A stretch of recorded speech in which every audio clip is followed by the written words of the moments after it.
बच्चा 1 किडनैपिंग। ब्रह्मांड 0345 धरती इंडिया भारत।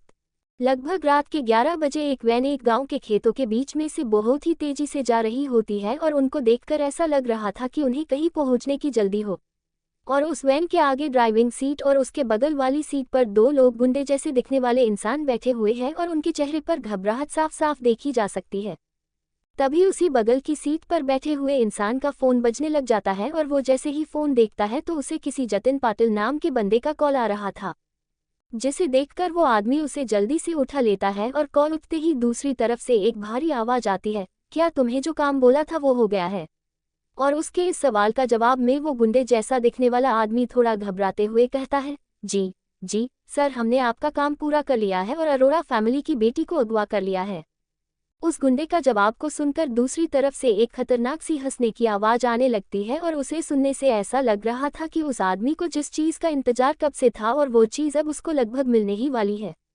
और फिर वो अपनी डरावनी हंसी को रोककर बड़ी ही सीरियस और कोल्ड आवाज में कहता है, ओके, अब उसे हमारी लोकेशन पर ले आओ और ध्यान रखना कि कोई गलती ना हो, वरना तुम्हें पता है कि तुम्हारे साथ क्या हो सकता है।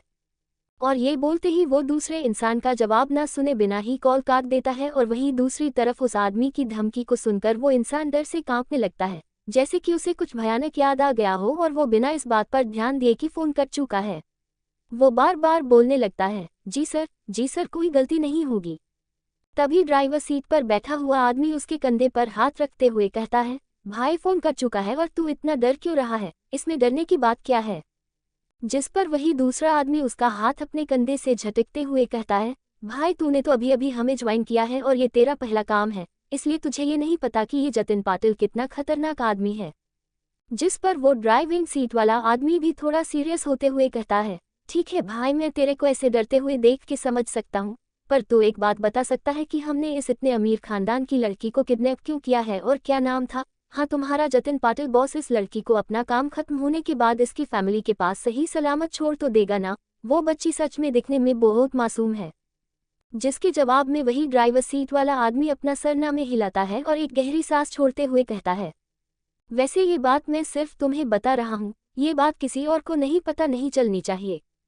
वो जतिन पाटिल सच में बहुत कमीना है। जहां तक मुझे याद है, पहले तो वो इस लड़की की फैमिली से अपना पता नहीं किसी कॉन्ट्रैक्ट का काम निकलवाएगा और फिर काम निकलते ही वो इस बच्ची को उन्हें वापस देने के लिए इसे भेजने का नाटक करेगा और फिर पता नहीं हर बार की तरह इस बार भी वो रास्ते में ही कुछ ऐसी हेरा फेरी करेगा जिससे फिर इस लड़की का ना तो कभी किसी को पता चलेगा और ना ही ये किसी को मिलेगी, क्योंकि ऐसा वो और भी अमीर खानदानों के बच्चों के साथ कर चुका है। और तू मुझसे ज्यादा सवाल मत पूछ और चुपचाप गाड़ी चला। और उसकी इस बात को सुनकर उस दूसरे ड्राइवर सीट पर बैठे इंसान का मुंह लटक जाता है, पर वो फिर भी अपना सरहा में हिलाकर गाड़ी चलाने पर ध्यान देने लगता है। पर इन दोनों को ये नहीं पता था कि इन दोनों की बातों को इनके अलावा भी कोई सुन रहा था,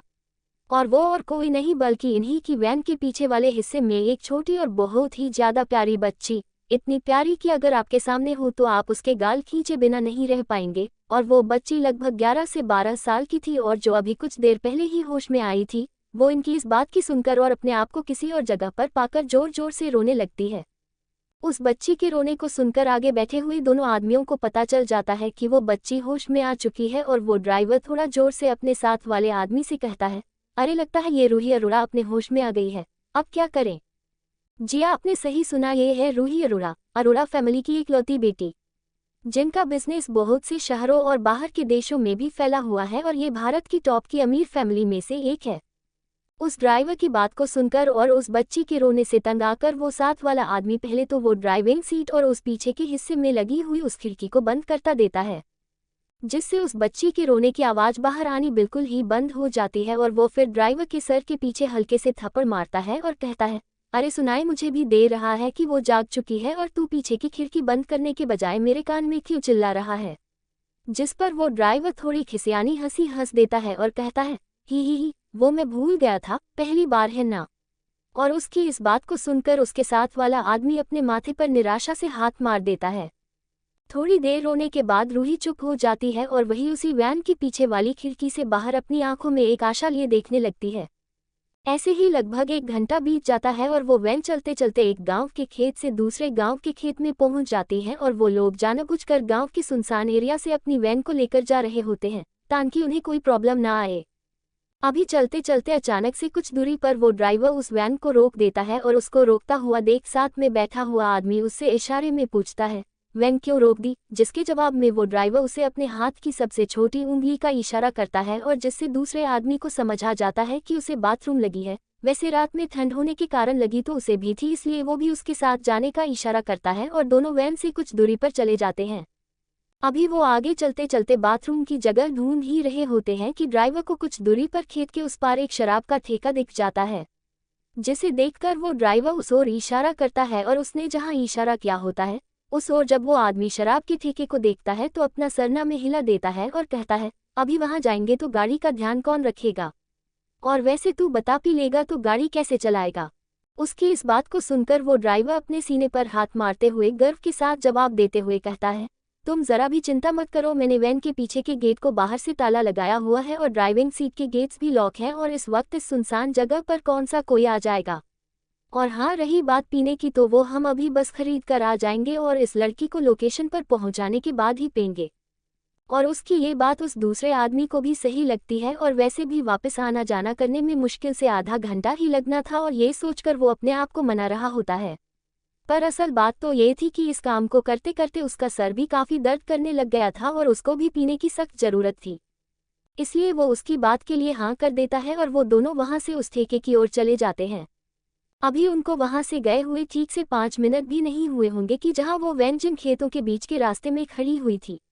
उन्हीं खेतों की लंबी लंबी फसलों में से लगभग 14 से 15 साल का बड़ा ही क्यूट पर हैंडसम लड़का किसी से बचते हुए भागकर वहां से निकलता है। और अभी वो वहां से भाग ही रहा होता है कि उसका ध्यान उसी वैन पर जाता है जिसमें से वही प्यारी सी बच्ची अपने आंखों में आंसू लिए उसी को बड़ी उम्मीद के साथ देख रही होती है।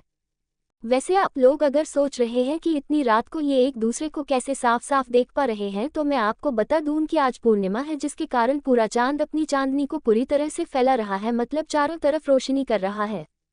जिसे देखकर वो बच्चा भागते भागते वहीं रुक जाता है और उस लड़की यानी वैन की तरफ बढ़ने लगता है। और वैन के पास पहुंचकर वो बाहर से उस वैन की खिड़की को वैन के ही पीछे के हिस्से पर चढ़कर खोल देता है, क्योंकि उस बेचारे बच्चे की हाइट अभी छोटी है। और उस खिड़की को खोलते ही दोनों बच्चों के चेहरे एक दूसरे के सामने आ जाते हैं और दोनों एक दूसरे की आंखों में देखने लगते हैं और पलकें झपकाने लगते हैं और ये करते हुए दोनों बहुत ही ज्यादा क्यूट लग रहे थे। तभी वो लड़का अपनी उम्र से छोटी लड़की से बड़े ही आराम और प्यार से अपनी थोड़ी बच्चों वाली आवाज, जो अब थोड़ी भारी हो चुकी होती है, में उससे पूछता है, तुम अभी रोकर हटी हो ना? देखो तुम्हारे इस सुंदर और क्यूट फेस पर आंसू सूख चुके हैं और तुम यहाँ क्या कर रही हो? तुम्हारे मम्मी पापा कहाँ हैं? उस लड़के का सवाल सुनकर वो लड़की पहले तो जैसे ही उससे हेल्प मांगने जा रही होती है कि अपने मम्मी पापा का जिक्र सुनकर वो रोना शुरू कर देती है, क्योंकि उसने छोटी उम्र में जब से होश संभाला था तब से वो अपने मम्मी पापा से कभी दूर नहीं रही है और ये पहली बार है कि वो अपने माता पिता से इतने दूर है और अब उसे उनकी बहुत याद आने लगती है। अपने सामने अचानक से उस बच्ची को उसके मम्मी पापा के बारे में पूछने पर और उसे रोता हुआ देख वो लड़का समझ जाता है कि यहाँ कुछ तो गड़बड़ है। इसलिए वो वहां पर बड़ों जैसी समझदारी दिखाते हुए उस खिड़की से हाथ अंदर लेकर जाता है और बड़े ही प्यार से उस लड़की के सर को सहलाते हुए उसे शांत करने लगता है। और उसके शांत होते ही वो उससे फिर से वही सवाल पूछता है, जिस पर इस बार वो लड़की उसी रोने वाली आवाज में कहती है, प्लीज मुझे बचा लो, कोई दो गंदे अंकल मुझे किडनैप करके मेरे मम्मी पापा से दूर किसी के पास लेकर जा रहे हैं, मुझे बहुत डर लग रहा है। और इतना बोलते ही वो फिर से रोने लगती है। उसकी बात को सुनकर वो छोटा सा लड़का सब समझ जाता है और वो उसे एक प्यारी सी स्माइल देते हुए उसके सर को सहलाने लगता है और उसे चुप करवाते हुए कहता है, तुम जरा भी चिंता मत करो, मैं हूं ना तुम्हारे साथ, मैं तुम्हें यहाँ से बाहर निकाल कर तुम्हारे मम्मी पापा तक पहुँच जाऊंगा। अब तुम प्लीज रोना बंद कर दो, क्योंकि तुम्हारे चेहरे पर ये आंसू बिल्कुल भी अच्छे नहीं लग रहे हैं। इस वक्त वो लड़का इस परिस्थिति को बिल्कुल एक बड़े की तरह संभाल रहा था और उसकी इस बात से उस लड़की को एक सुरक्षा का आभास होता है और वो धीरे धीरे उस लड़के पर विश्वास करके रोना बंद कर देती है। तो रीडर्स, आपको क्या लगता है, वो लड़का उस लड़की को कैसे उस लॉक लगी हुई वैन से निकाल कर उसकी फैमिली तक पहुंच जाएगा? चैप्टर 2 किडनैपर्स की बेइज्जती, my savage driver. Chapter 2 kidnappers की बेइज्जती। अपने सामने खड़ी बच्ची को चुप होता देख वो लड़का जैसे ही अपना हाथ उस लड़की के सर से हटाने लगा तो उस लड़की ने उसके हाथ को पकड़ लिया और उसे अपनी आंखों में आंसू लिए हुए बड़े ही क्यूट तरीके से देखने लगी, जैसे कह रही हो, प्लीज अपना हाथ मत हटाओ, क्योंकि इससे उस लड़की को एक सुरक्षा का आभास हो रहा था। उसके ऐसे देखने के कारण वो छोटा बच्चा बड़ी ही मुश्किल में फंस जाता है, क्योंकि जिस तरीके से उस लड़की ने उसे सारी बात अभी बताई थी उस तरीके से वो किडनैपर्स किसी भी वक्त वापस आ सकते हैं। इसलिए वो उसके सर पर फिर से प्यार से हाथ फेरते हुए कहता है, देखो अभी हमें ना जल्दी तुम्हें यहाँ से बाहर निकालना चाहिए और यहाँ से भागना चाहिए, क्योंकि वो दोनों गंदे अंकल कभी भी आ सकते हैं।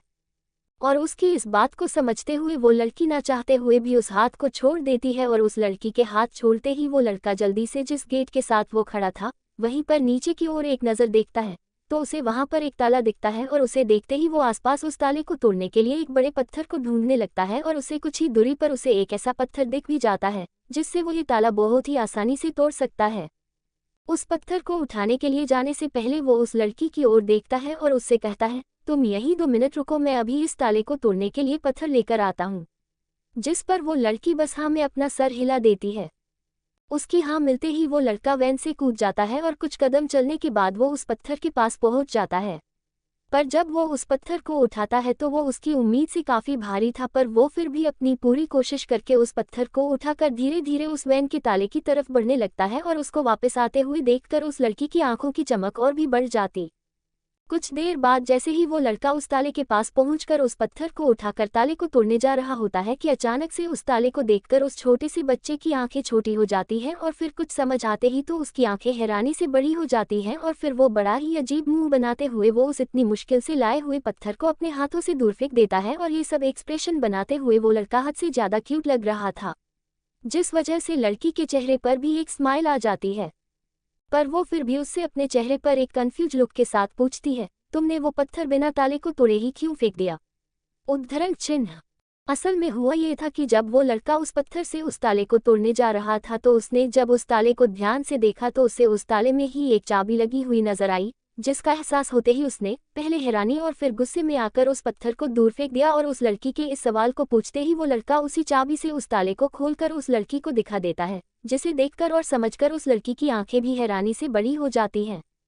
तभी उस लड़की को वो चाबी लगा हुआ ताला दिखाते हुए वो लड़का गुस्से में अपने आप में ही बड़बड़ाते हुए गुस्से और थोड़ी बेइज्जती करने वाले अंदाज में कहता है, छी छी, कैसे घटिया और अनप्रोफेशनल किडनैपर हैं, ठीक से ताला लगाना तक नहीं आता। इससे अच्छा तो वो फिल्मों वाले किडनैपर होते हैं, कम से कम भले ही वो एक्टिंग घटिया करते हैं पर वो ऐसी लापरवाही तो नहीं करते। फालतू में मुझ जैसे बच्चे से इतना बड़ा पत्थर उठवा लिया। और अपने हाथों को देखते और सहलाते हुए बड़े ही क्यूट अंदाज में कहता है, मेरे प्याले नाजुक हाथ।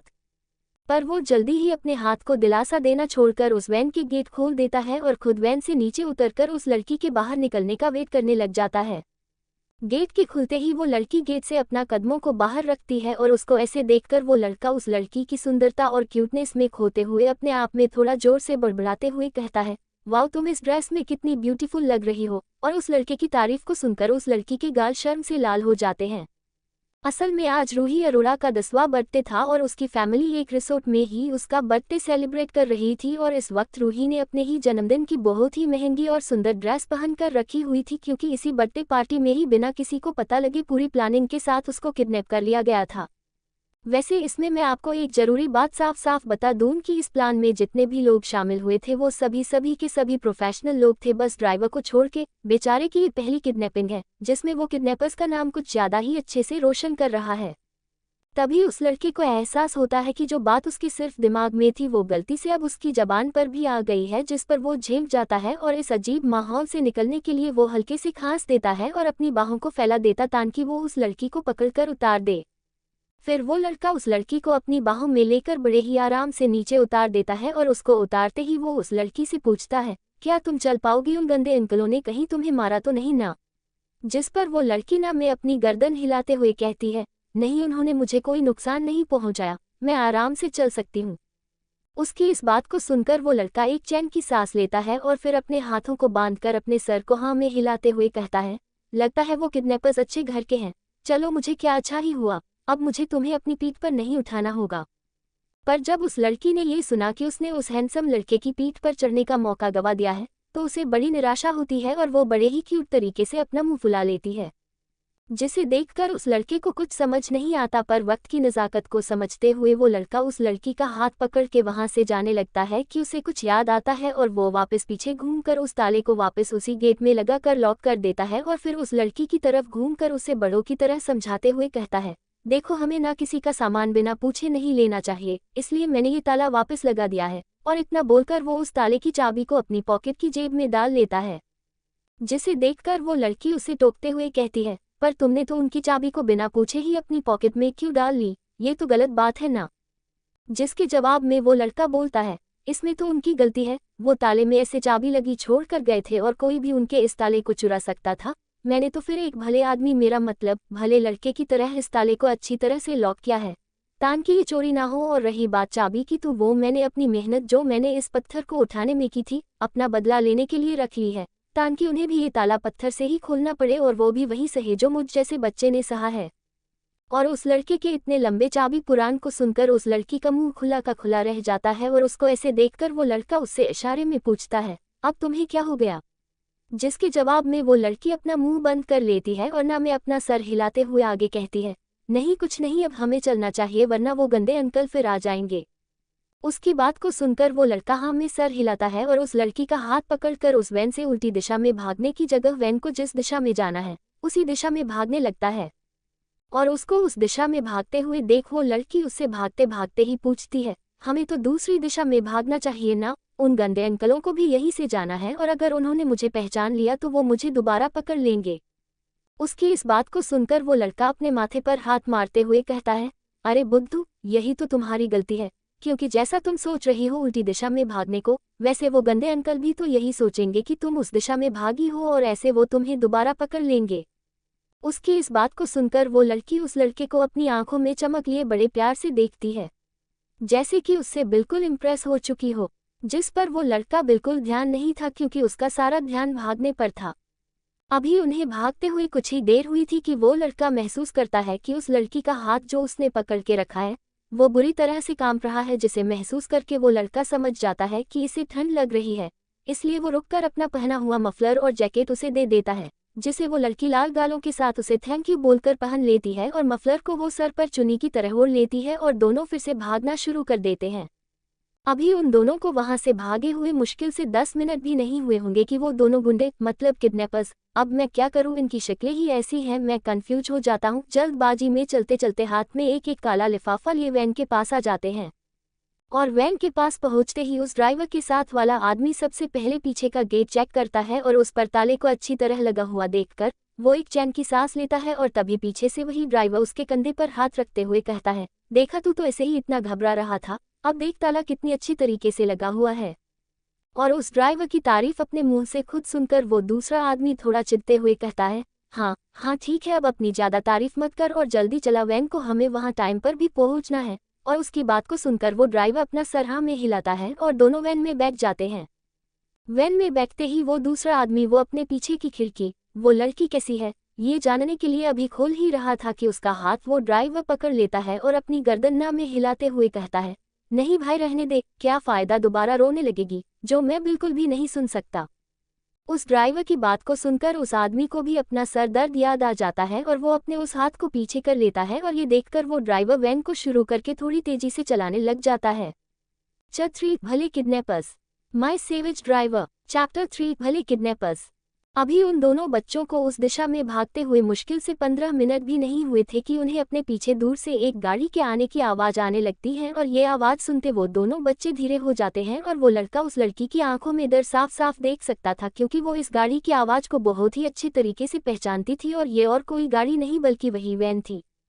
उस लड़की को ऐसे डरा हुआ देखकर वो लड़का भागते भागते रुक जाता है, जिसे देखकर वो लड़की और घबरा जाती है और उसका हाथ खींचने लगती है जैसे कह रही हो, जल्दी भागो वरना वो हमें पकड़ लेंगे। और उसकी इस बात को समझते और उसको ऐसे घबराते हुए देख वो लड़का उस लड़की सर पर प्यार से हाथ फेरता है और बड़े ही कॉन्फिडेंस के साथ कहता है, तुम बिल्कुल भी मत घबराओ, मैं हूं ना तुम्हारे साथ, मैं तुम्हें कुछ भी नहीं होने दूंगा। और उस लड़के की इस बात को सुनकर उस लड़की का डर थोड़ा कम होता है। वैसे उस लड़के ने उस लड़की को हिम्मत देने के लिए ये बोल तो दिया पर उसे भी कहीं ना कहीं डर लग रहा था, जिसे वो उस लड़की के सामने नहीं दिखा सकता था। वहीं दूसरी तरफ उन दो किडनैपर्स को अभी वैन चलाते हुए ठीक से 5 मिनट भी नहीं हुए थे कि उन्हें दूर से 2 बच्चे भागते हुए नजर आते हैं, जो शायद उनकी गाड़ी की आवाज को सुनकर धीरे हो गए थे।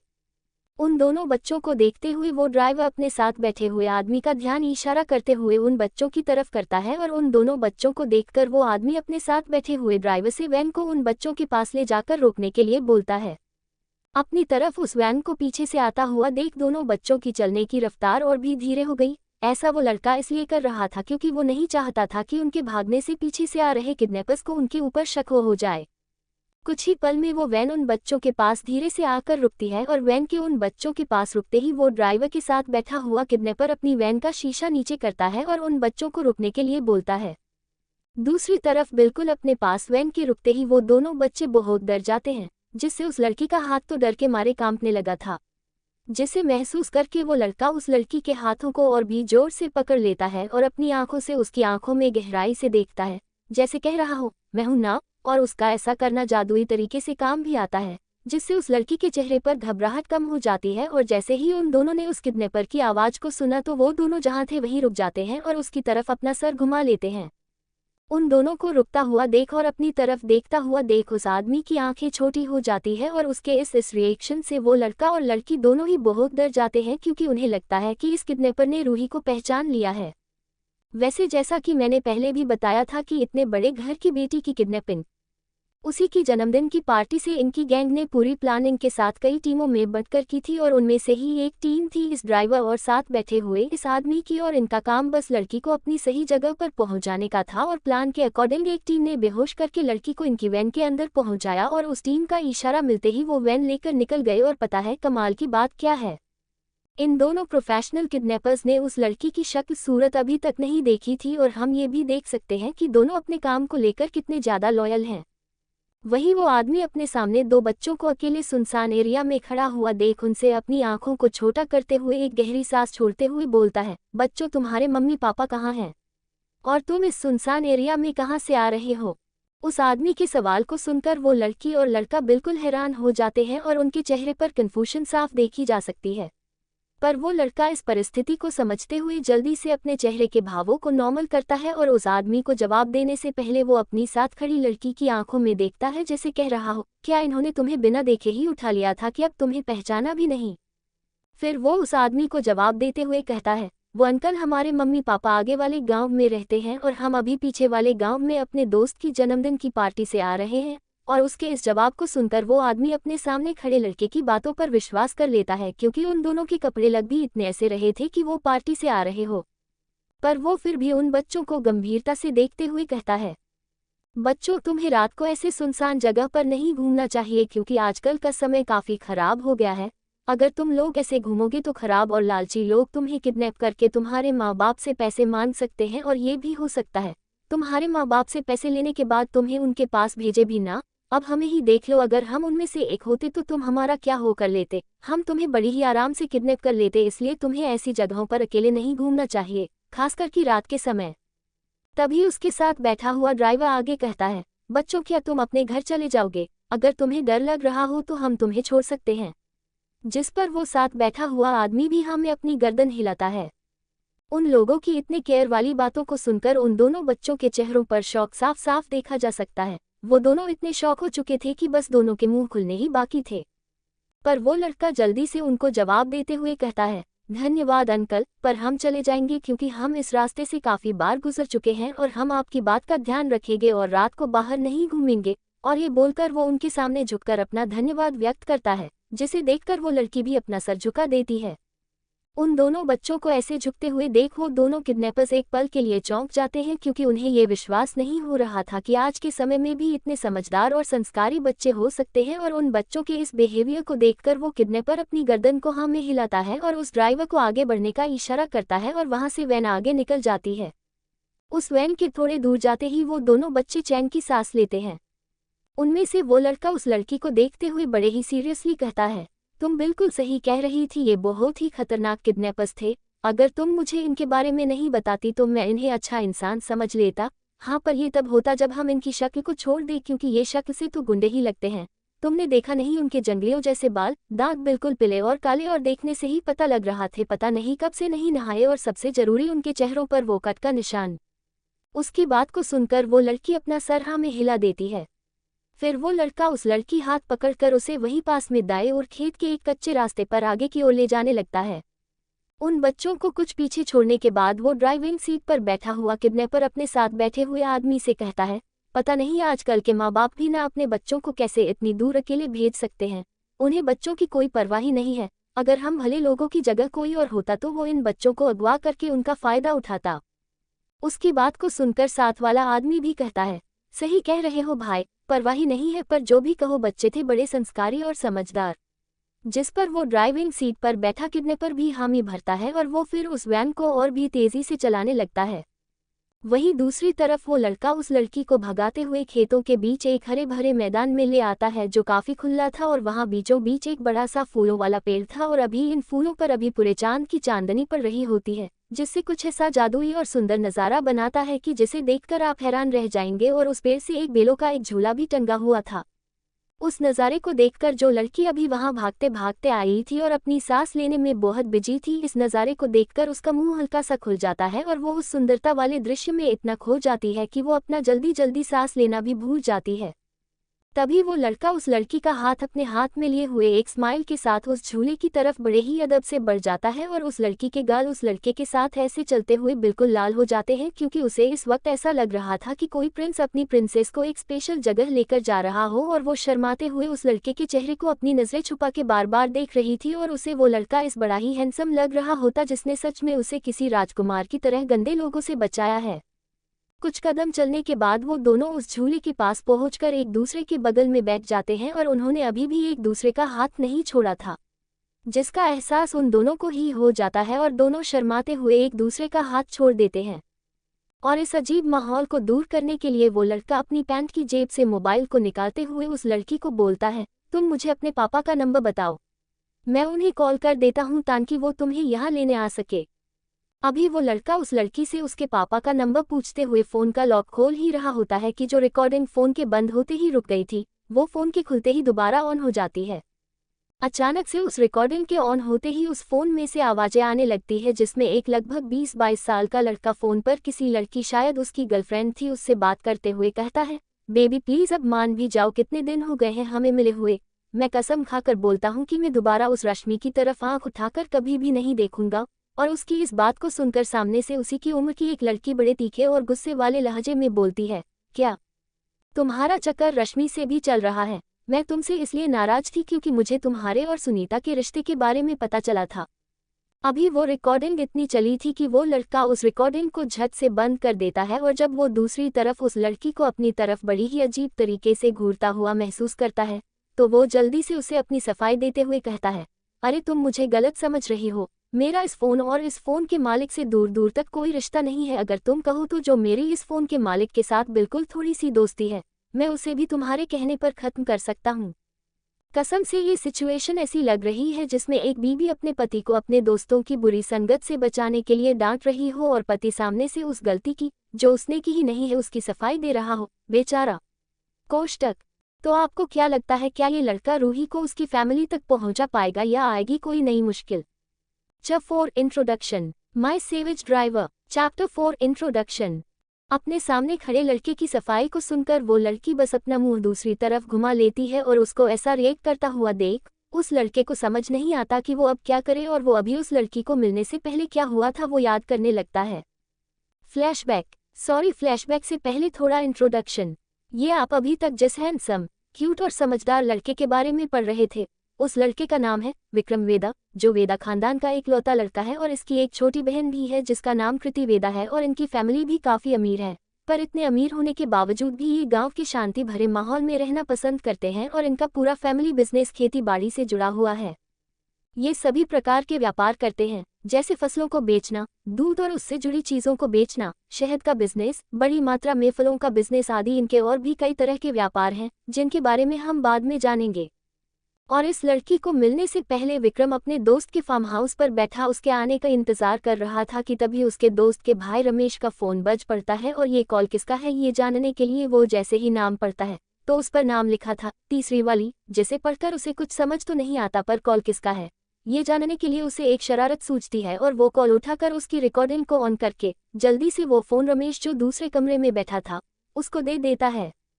और जैसे ही रमेश उस नाम को पढ़ता है तो वो झट से फ़ोन कान पर लगाकर घर से बाहर निकलकर खेतों में चला जाता है, और जल्दबाजी में वो ये ध्यान ही नहीं देता कि उसके फ़ोन की रिकॉर्डिंग ऑन हो चुकी है, और विक्रम उसके पीछे नहीं जाता बल्कि वो उसका इंतजार उसी के कमरे में बैठकर करता है। करीब करीब लगभग 20 मिनट बाद रमेश अपने कमरे में मुंह लटका कर आता है, पर जब वो अपने कमरे में अभी भी विक्रम को बैठा हुआ देखता है तो वो थोड़ा हैरान हो जाता है, पर अपने दुख में वो इस बात पर ज्यादा ध्यान नहीं देता और अपने बिस्तर पर विक्रम के बगल में बैठ जाता है। रमेश को ऐसे उदास देखकर विक्रम उससे से उसकी उदासी की वजह पूछते हुए कहता है, भैया आप काफी उदास लग रहे हो, क्या हुआ? गए तो काफी खुशी से थे। विक्रम के सवाल को सुनकर रमेश उसे जवाब देते हुए कहता है, विक्रम अभी तू बच्चा है, इन सब बातों को नहीं समझेगा, थोड़ा बड़ा हो जा फिर ये सारी बातें खुद ब खुद समझ आने लगेंगी। रमेश की ये बात विक्रम को वैसे कुछ खास समझ तो नहीं आती, या ये कहे कि इस बात को समझने से ज्यादा उसे उस रिकॉर्डिंग को सुनने में ज्यादा दिलचस्पी थी। इसलिए वो रमेश से कहता है, भैया क्या मुझे आपका फ़ोन मिलेगा? वो टेम्पल रन का नया अपडेट आया है और मुझे वो खेल कर देखना है। विक्रम की इस बात को सुनकर रमेश अपने मन में कहता है, ये बच्चे और उनकी गेम्स, और अपने मन में ये सोचकर वो विक्रम को फ़ोन दे देता है। रमेश से फ़ोन मिलते ही विक्रम बहुत खुश हो जाता है और वो फ़ोन मिलते ही ऐसे भागा जैसे उसे उसकी मनपसंद खाने की चीज़ मिल गई हो, जिसे अगर वो नहीं खाएगा तो वो गायब हो जाएगी। और उसको इतनी खुशी और तेज़ी से उसका फ़ोन लेकर भागते हुए देख रमेश को दाल में कुछ काला लगता है, क्योंकि वो गेम तो यहाँ उसके पास बैठकर भी खेल सकता था, इसलिए वो भी उसके पीछे धीरे धीरे चल पड़ता है। विक्रम जल्दी से भागते हुए फार्म हाउस के बाहर वाले बेंच पर आकर बैठ जाता है और पहले आसपास देखता है, और किसी को अपने आसपास न देखकर वो झट से कॉल रिकॉर्डिंग्स देखता है, जहां उसे अभी कुछ देर पहले की रमेश और तीसरी वाली की 16 मिनट की रिकॉर्डिंग दिखती है, जिसे देखकर वो उसे टच करके सुनने लगता है। रिकॉर्डिंग ऑन होते ही फ़ोन से उसे रमेश की बड़ी ही मीठी और चापलूसी भरी आवाज़ सुनाई देती है, बेबी कैसी हो तुम? तो देखो मुझे अब याद ही नहीं करती, देखो तुम्हारी याद में मैं सूख कर कांटा हो गया हूँ। और उसकी इस बात के जवाब में दूसरी तरफ से किसी लड़की का गुस्से भरा हम सुनाई देता है। अभी रिकॉर्डिंग इतनी चली ही थी कि विक्रम को अपने पीछे से भी गुस्से भरी हम सुनाई देती है, और इसको सुन के विक्रम कन्फ्यूजन के साथ पीछे घूमकर देखता है और उसे पीछे रमेश जो उसी की तरफ गुस्से भरे लाल चेहरे के साथ आता हुआ दिखाई देता है, जिसे देखकर विक्रम के चेहरे का रंग उड़ जाता है। विक्रम को ऐसे अपनी तरफ देखता हुआ देख रमेश बड़े ही व्यंग्यात्मक तरीके से विक्रम को देखते हुए कहता है, ओहो तो क्या टेम्पल रन का नया अपडेट अभी तक आया नहीं? चलो मैं खिलाता हूँ तुम्हें टेम्पल रन नए तरीके से। और इतना कहकर वो विक्रम की तरफ दौड़ने लग जाता है। रमेश को ऐसे अपनी तरफ आता हुआ देख विक्रम भी खेतों की तरफ भागने लगता है और कहता है, सॉरी भैया मेरा मूड अभी टेम्पल रन खेलने का नहीं है, पर अभी फिलहाल इस फ़ोन पर टेम्पल रन रोहिणी काकी को आपके साथ जरूर खेलनी चाहिए।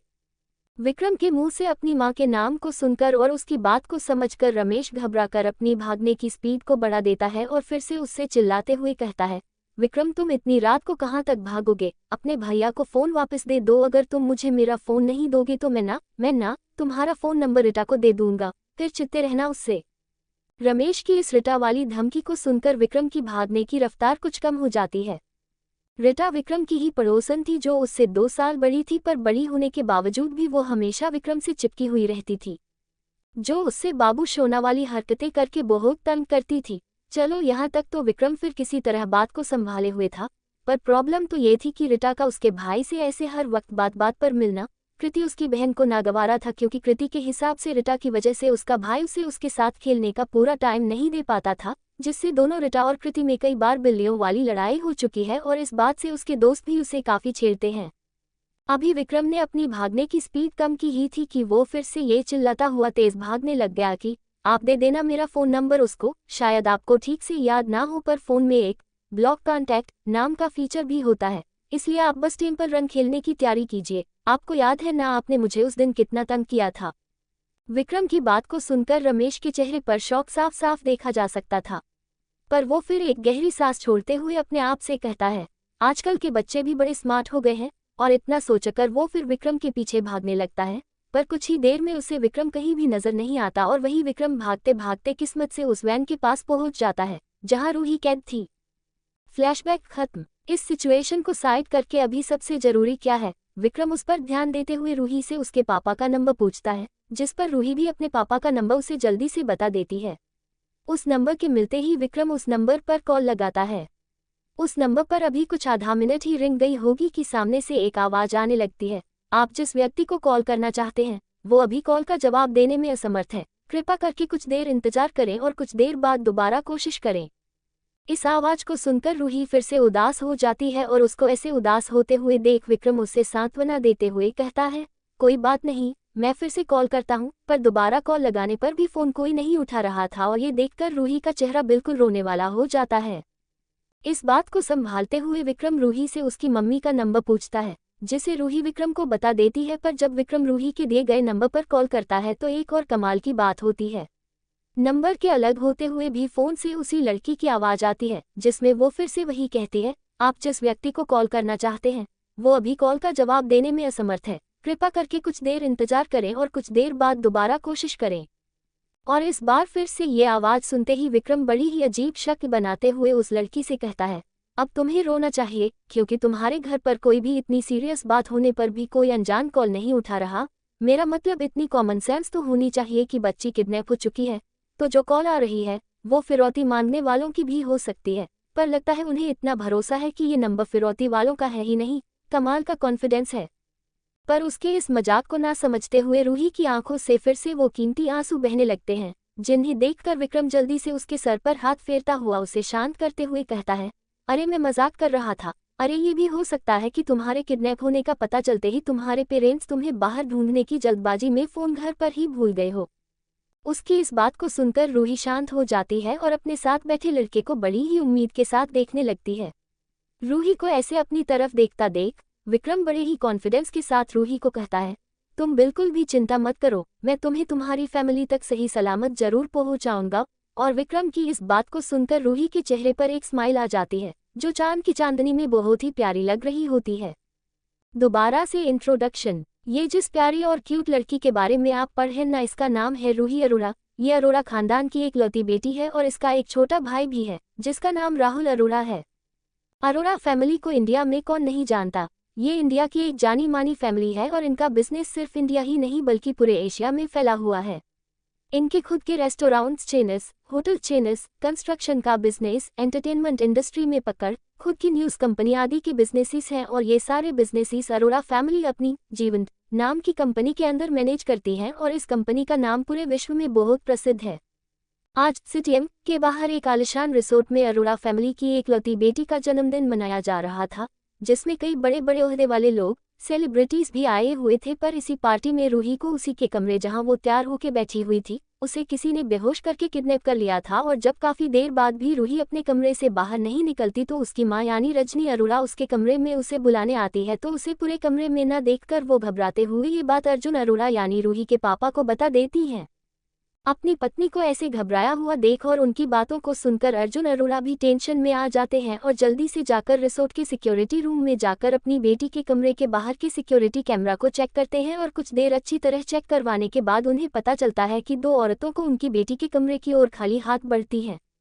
जिन्हें बाद में कमरे के दूसरी तरफ वाले कैमरे में एक भरी हुई बोरी के साथ देखा जाता है, जिसमें उनकी बेटी आराम से आ सकती थी, जिसके कारण उन्हें ये यकीन हो गया था कि कहीं ना कहीं इन्होंने ने उनकी बच्ची को किडनैप कर लिया है। और कैमरे द्वारा उन दो औरतों का पीछा करते हुए वो देखते हैं कि वो दोनों बोरी के साथ एक कार में बैठकर हाईवे की ओर निकल गई हैं, जिसे देखकर रजनी जी बहुत घबरा जाती है। और वहीं अर्जुन अरोड़ा समझदारी से फैसला लेते हुए जल्दी से अपना वो फ़ोन अपने कमरे से उठाते हैं,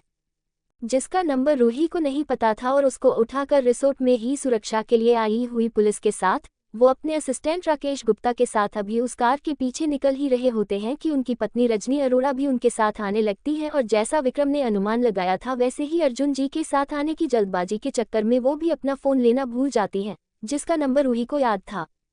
इंट्रोडक्शन खत्म। तो आप क्या लगता है इस परिस्थिति में विक्रम रूही को उसके माता पिता तक कैसे पहुंचाएगा? चैप्टर 5 बेइज्जती का बदला। My savage driver. चैप्टर 5 बेइज्जती का बदला।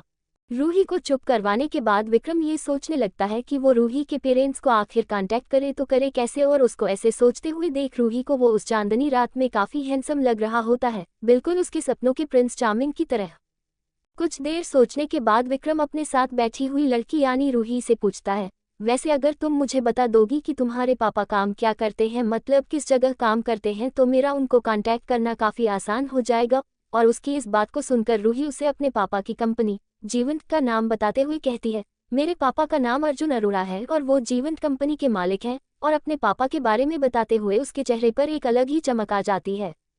पर वहीं दूसरी तरफ जब विक्रम इस कंपनी का नाम सुनता है तो उसके चेहरे पर हैरानी के भाव आ जाते हैं, जिसे देखकर रूही स्माइल करती है और अपने मन में सोचती है, अभी ये मुझसे हैरान हो जाएगा कि मैं इतनी बड़ी कंपनी के मालिक की बेटी हूँ और ये भी अभी बाकी बच्चों की तरह मेरी सुंदरता की तारीफ करने लगेगा। वो देख और सुनकर मुझे कितना मजा आएगा, क्योंकि जब से इसने मुझे बचाया है तब से इसी ने मुझे इम्प्रेस किया है। अब मेरी बारी है।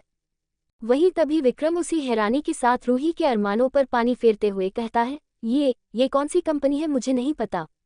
और उसके इस जवाब को सुनकर रूही, जिसके चेहरे पर अभी तक एक बड़ी स्माइल थी, वो अचानक से गायब हो जाती है और उसकी जगह वो अपने सामने वाले लड़के को देख अपना मुंह फुलाते हुए गुस्सा दिखाती है और मन में सोचती है, गया मेरा मौका। और फिर जैसे ही वो उस लड़के के सवाल का जवाब देने के लिए अपने पापा की कंपनी का गुणगान गाने जा ही रही होती है कि विक्रम अचानक से बोल पड़ता है, रहने दो, मैं गूगल ही कर लेता हूँ। कितनी भी छोटी कंपनी हो, गूगल पर तो होगी ही। और जब उसकी इस बात को रूही सुनती है तो इसका चेहरा गुस्से से लाल हो जाता है, क्योंकि उसका उस लड़के को इम्प्रेस करने का मौका उसके हाथ से दोबारा निकल गया था, जो उसे जब से मिला था तब से इम्प्रेस कर रहा था। वहीं दूसरी तरफ जैसे ही विक्रम गूगल पर जीवंत कंपनी का नाम सर्च करता है तो वो उस कंपनी के बारे में पढ़कर हैरान रह जाता है, क्योंकि उसे अब एहसास हुआ था कि जिस कंपनी को वो छोटा समझ रहा था वो उसकी उम्मीद से भी ज्यादा बड़ी कंपनी थी। और इस गलती का एहसास होते ही वो थोड़ा घबराते हुए रूही की तरफ देखता है, जो उसे ही खा जाने वाली नजरों से देख रही होती है। और उसको ऐसे अपनी तरफ देखता हुआ देख विक्रम अपने सर को पीछे से खुजाते हुए कहता है, वो सॉरी, मैंने कभी भी इस कंपनी का नाम नहीं सुना था और मुझे ये लगा था कि ऐसे किडनैपर्स सिर्फ किसी छोटी कंपनी के मालिक की बेटी को ही किडनैप कर सकते हैं, पर मुझे नहीं पता था कि ये लोग इस वर्क एक्सपीरियंस के साथ इतना बड़ा हाथ मार लेंगे। और फिर वो कुछ सोचते हुए आगे मजाक करते हुए कहता है, हाँ, पर अगर बच्चे तुम्हारे जैसे क्यूट और नाजुक हो तो इस काम में भी काफी स्कोप है। उसकी इस बात को सुनकर रूही का गुस्सा और भी बढ़ जाता है और वो उसे अपने उन्हीं नाजुक दोनों हाथों से मारने लगती है, जिनका विक्रम पर कोई असर नहीं होता। और मारते मारते रूही उसे कहती है, गंदे लड़के, तुम बहुत खराब हो, मैं ना तुम्हारी शिकायत अपने पापा से करूंगी कि तुम मुझे तंग कर रहे हो। और वो फिर धीरे धीरे विक्रम के सामने उसके पापा की कंपनी की महानता का गुणगान गाने लगती है। कुछ देर ऐसे मस्ती करने के बाद विक्रम गूगल पर ही जीवंत कंपनी के 2 कॉन्टैक्ट नंबर्स को देखता है। उनमें से एक ऑफिस के रिसेप्शन का था और दूसरा ऑफिस के सिक्योरिटी गार्ड का होता है। विक्रम को पता था कि इस वक्त कंपनी के रिसेप्शन पर कोई भी कॉल नहीं उठाएगा, इसलिए वो उस गार्ड को फोन करने के बारे में सोचता है। और फिर कुछ सोचने के बाद वो पहले रूही को देखते हुए कहता है, तुम अभी बिल्कुल चुप रहना, मैं तुम्हारी कंपनी के गार्ड से बात करने जा रहा हूँ, ताकि वो तुम्हारे पापा के असिस्टेंट को कॉल करके बता दे, क्योंकि मुझे जहाँ तक पता है तुम्हें तुम्हारी फैमिली के अलावा कंपनी में सिर्फ तुम्हारे पापा के असिस्टेंट ही पहचानते होंगे, क्योंकि वो काम के सिलसिले में तुम्हारे घर भी आते होंगे, है ना। और उसकी इस बात को सुनकर रूही अपना सर हाँ में हिलाते हुए कहती है, हाँ राकेश अंकल मेरे पापा के असिस्टेंट मुझे और मेरी आवाज़ को अच्छी तरह से पहचानते हैं। वो तो अक्सर संडे को अपनी वाइफ और अपनी बेटी आदिति के साथ हमारे घर मुझसे मिलने भी आते हैं। मैं, अदिति और मेरा भाई राहुल साथ में खूब खेलते हैं। और रूही के इतने लंबे असिस्टेंट पुराण को सुनकर विक्रम बस हाँ में अपना सर हिला देता है और उस नंबर पर कॉल कर देता है, जिसे देखकर रूही भी चुप हो जाती है। वहीं दूसरी तरफ सीटीएम के इंडस्ट्रियल एरिया में रात के लगभग 1 बजे जीवंत कंपनी के बाहर सिक्योरिटी ऑफिस में एक मोटा आदमी, जिसने गार्ड की यूनिफॉर्म पहनी नहीं, वो भी सही से नहीं पहनी थी, अपनी जेब पर हाथ में डंडा लिए आराम से अभी सो ही रहा होता है कि ऑफिस का फोन बजने लग जाता है, जिसकी आवाज सुनकर वो गार्ड उठ जाता है और उसी नींद खुलते ही वो चिड़चिड़ाहट में फोन उठा के बोलता है, कौन है बे जो रात के इस टाइम फोन कर रहा है। वहीं दूसरी तरफ फोन के उठते ही पहले तो रूही और विक्रम खुश हो जाते हैं, पर गार्ड की उस बात को सुनकर विक्रम रूही को बड़े ही अजीब तरीके से देखता है, जैसे कह रहा हो, ये जो तुम अभी इस बड़ी कंपनी के गुणगान गा रही थी, जिसके गार्ड तक को बोलने की तमीज ना हो। विक्रम को इस तरह अपनी तरफ ऐसा देखता हुए देख रूही अपना सर नीचे झुका लेती है और अपने मन में कहती है, आज तो ये गार्ड भी मेरी बेइज्जती करवाने पर तुला हुआ है। उस गार्ड के इस तरीके से बात करने पर भी विक्रम बड़े ही आराम से अपनी आवाज जो थोड़ी भारी थी उसे और मीठी और हल्की करते हुए पूरी रिस्पेक्ट के साथ बोलता है, हेलो गार्ड अंकल जी, मुझे आपकी मदद चाहिए थी। अभी विक्रम ने बड़े आराम और रिस्पेक्ट के साथ इतना बोला ही था कि दूसरी तरफ से वही गार्ड उसे टोकते हुए कहता है, क्या बे चिरकुट, तुझे और कोई काम नहीं है? मुझे इतनी रात को परेशान करने के अलावा खुद की नींद भी खराब कर रहा है और मेरी भी। इतना बोलकर वो फोन काट देता है। वहीं दूसरी तरफ फोन के कटते ही विक्रम को तो अपने कानों पर विश्वास ही नहीं होता कि उसके इतनी इज्जत से बात करने पर भी एक अनजान इंसान उसे इतना कुछ सुना गया और वो कुछ कह भी नहीं पाया, और इसका एहसास होते ही वो फिर से रूही की तरफ बड़े ही अजीब तरीके से देखता है और उसकी ऐसी नज़रों को अपने ऊपर महसूस करते ही रूही, जिसने सिर्फ अपना जो सर पहले सिर्फ झुका रखा था, अब उसका मन कर रहा था कि बस उसे कहीं छुपने की जगह मिल जाए जहां वो इस बेइज्जती से छुप सके, और वो साथ ही अपने मन में कहती है, गई गई मेरी बची कुची इज्जत भी चली गई। फिर कुछ देर बाद विक्रम अपनी बेइज्जती के घुट को पीकर अपने आप को नॉर्मल करने के बाद रूही को कुछ बोलता और समझाता है, जिसे रूही अच्छी तरह समझ जाती है। रूही को सब समझाने के बाद विक्रम फिर उसी गार्ड को कॉल करता है और अपने मन में बड़बड़ाता है, इस बेइज्जती का बदला तो लिया जाएगा, जरूर लिया जाएगा। वही सिक्योरिटी ऑफिस में दोबारा फोन बजते हुए देख वो सिक्योरिटी गार्ड दोबारा कॉल उठा लेता है और फिर से उसी टोन में बोलता है, अब कौन है बे? जो अभी उस गार्ड ने इतना कहा ही था कि विक्रम इस बार अपनी आवाज को और भारी करते हुए बिल्कुल बड़ों की तरह बिना किसी रिस्पेक्ट के बोलता है, अब तेरा बाप है बे? और इतना बोलकर वो जल्दी से रूही को इशारा करता है, जिससे रूही एक्टिंग करते हुए थोड़ी रोने वाली आवाज में बोलती है, अंकल अंकल प्लीज मुझे बचा लो, ये गंदे अंकल मुझे बहुत मार रहे हैं। पहले जब वो गार्ड विक्रम की उस बात को सुनता है तो वो गार्ड जो अपने मन में अभी ये सोच ही रहा होता है कि वो सामने वाले को कौन सी गाली दे कि उतने में ही वो किसी बच्ची की मदद की गुहार को सुनता है, तो उसकी सारी नींद गायब हो जाती है और वो सीरियस होकर सामने वाले इंसान से कहता है, हेलो सर, आप कौन हो और ये आपके पीछे से ये किस बच्ची की आवाज आ रही है? उस गार्ड को ऐसे उसे इतनी इज्जत देते हुए सुन विक्रम के चेहरे पर एक स्माइल आ जाती, पर वो जल्दी से उसी टोन में आगे कहता है, ओ अच्छा है, बहुत अच्छा है बे से अब सीधा सर, मैं खुश हुआ, पर जैसा तूने मुझे पूछा कि ये किस बच्ची की आवाज़ है तो मैं तुझे बता दूं कि मैंने तुम्हारी कंपनी के मालिक अर्जुन अरोड़ा की एकलौती बेटी को उसी के जन्मदिन की पार्टी से किडनैप कर लिया है और ये उसी बच्ची की आवाज़ थी। उसकी इस बात को सुनकर वो सिक्योरिटी गार्ड शॉक हो जाता है और उसके मुंह से गलती से थोड़ी जोर से क्या शब्द निकल जाता है। उस गार्ड का ऐसे इतनी जोर से क्या सुनकर विक्रम फोन से थोड़ा दूर हो जाता है, पर फिर वो उस गार्ड से थोड़े गुस्से में बोलता है, अबे मैंने तुझे फोन तेरा क्या क्यों और काहे सुनने के लिए नहीं किया? जल्दी से ही कॉल अपनी कंपनी के किसी बड़ी पोस्ट वाले आदमी को फॉरवर्ड कर, वरना देख लो जो इस लड़की के साथ होगा उसकी जिम्मेदारी तुम्हारी होगी, और फिर जब कंपनी का मालिक तुमसे क्या क्यों और काहे पूछेगा तब देते रहना जवाब। और इतना बोलने के बाद उस गार्ड को डराने लिए वो अपनी साथ बैठी रूही को फिर से इशारा करता है, जिसे समझ के रूही फिर रोने की एक्टिंग करते हुए कहती है, अंकल प्लीज बचा लो मुझे। लड़की की आवाज को सुनकर वो गार्ड और भी पैनिक कर जाता है और कहता है, हे तुम जो कोई भी हो, उस लड़की को कुछ मत करना, मैं करता कंपनी के डिपार्टमेंट मैनेजर को कॉल। और इतना कहते ही वो विक्रम की कॉल को होल्ड पर रख देता है। कॉल के होल्ड पर होते ही विक्रम, जिसने अभी एक सीरियस चेहरा, और रूही जिसने रोने वाली सूरत बना रखी थी, दोनों उस गार्ड की हालत पर खुल के जोर जोर से हंसने लगते हैं। और तभी रूही हंसते हंसते विक्रम से कहती है, अंकल मुझे छोड़ दो। और उसके इस मजाक को समझते हुए विक्रम भी आगे कहता है, ऐसे कैसे छोड़ दूं, अभी तो तुम्हारे पापा तक हमें ऐसे 2 से 3 बंदों को और डराना है, और इससे हमें ये सीख मिलती है कि आजकल इज्जत सिर्फ उनको देनी चाहिए जो उसके काबिल हो, वरना जो काबिल नहीं होते उन्हें तो इज्जत हजम भी नहीं होती। वहीं दूसरी तरफ वो सिक्योरिटी गार्ड घबराते हुए डिपार्टमेंट हेड को कॉल करता है, और उसके कॉल उठाते ही पहले तो डिपार्टमेंट हेड उसे इतनी रात को फोन करने के लिए 2-4 मीठे बोल सुनाता है, पर जब वो आगे उस सिक्योरिटी गार्ड की बात को सुनता है तो उसे इस बात की गंभीरता का एहसास होता है, क्योंकि अभी पिछले हफ्ते ही उसे भी उसके बॉस की बेटी की जन्मदिन पार्टी का इनविटेशन मिला था, पर तबीयत खराब होने के कारण वो आज जा नहीं सका, और इसलिए वो गार्ड को कॉल उस किडनैपर से जोड़ने का ऑर्डर देता है, जिसे सुनकर वो गार्ड कॉल को होल्ड से हटा देता है। कॉल के होल्ड से हटते ही विक्रम और रूही अपने रोल में दोबारा आ जाते हैं।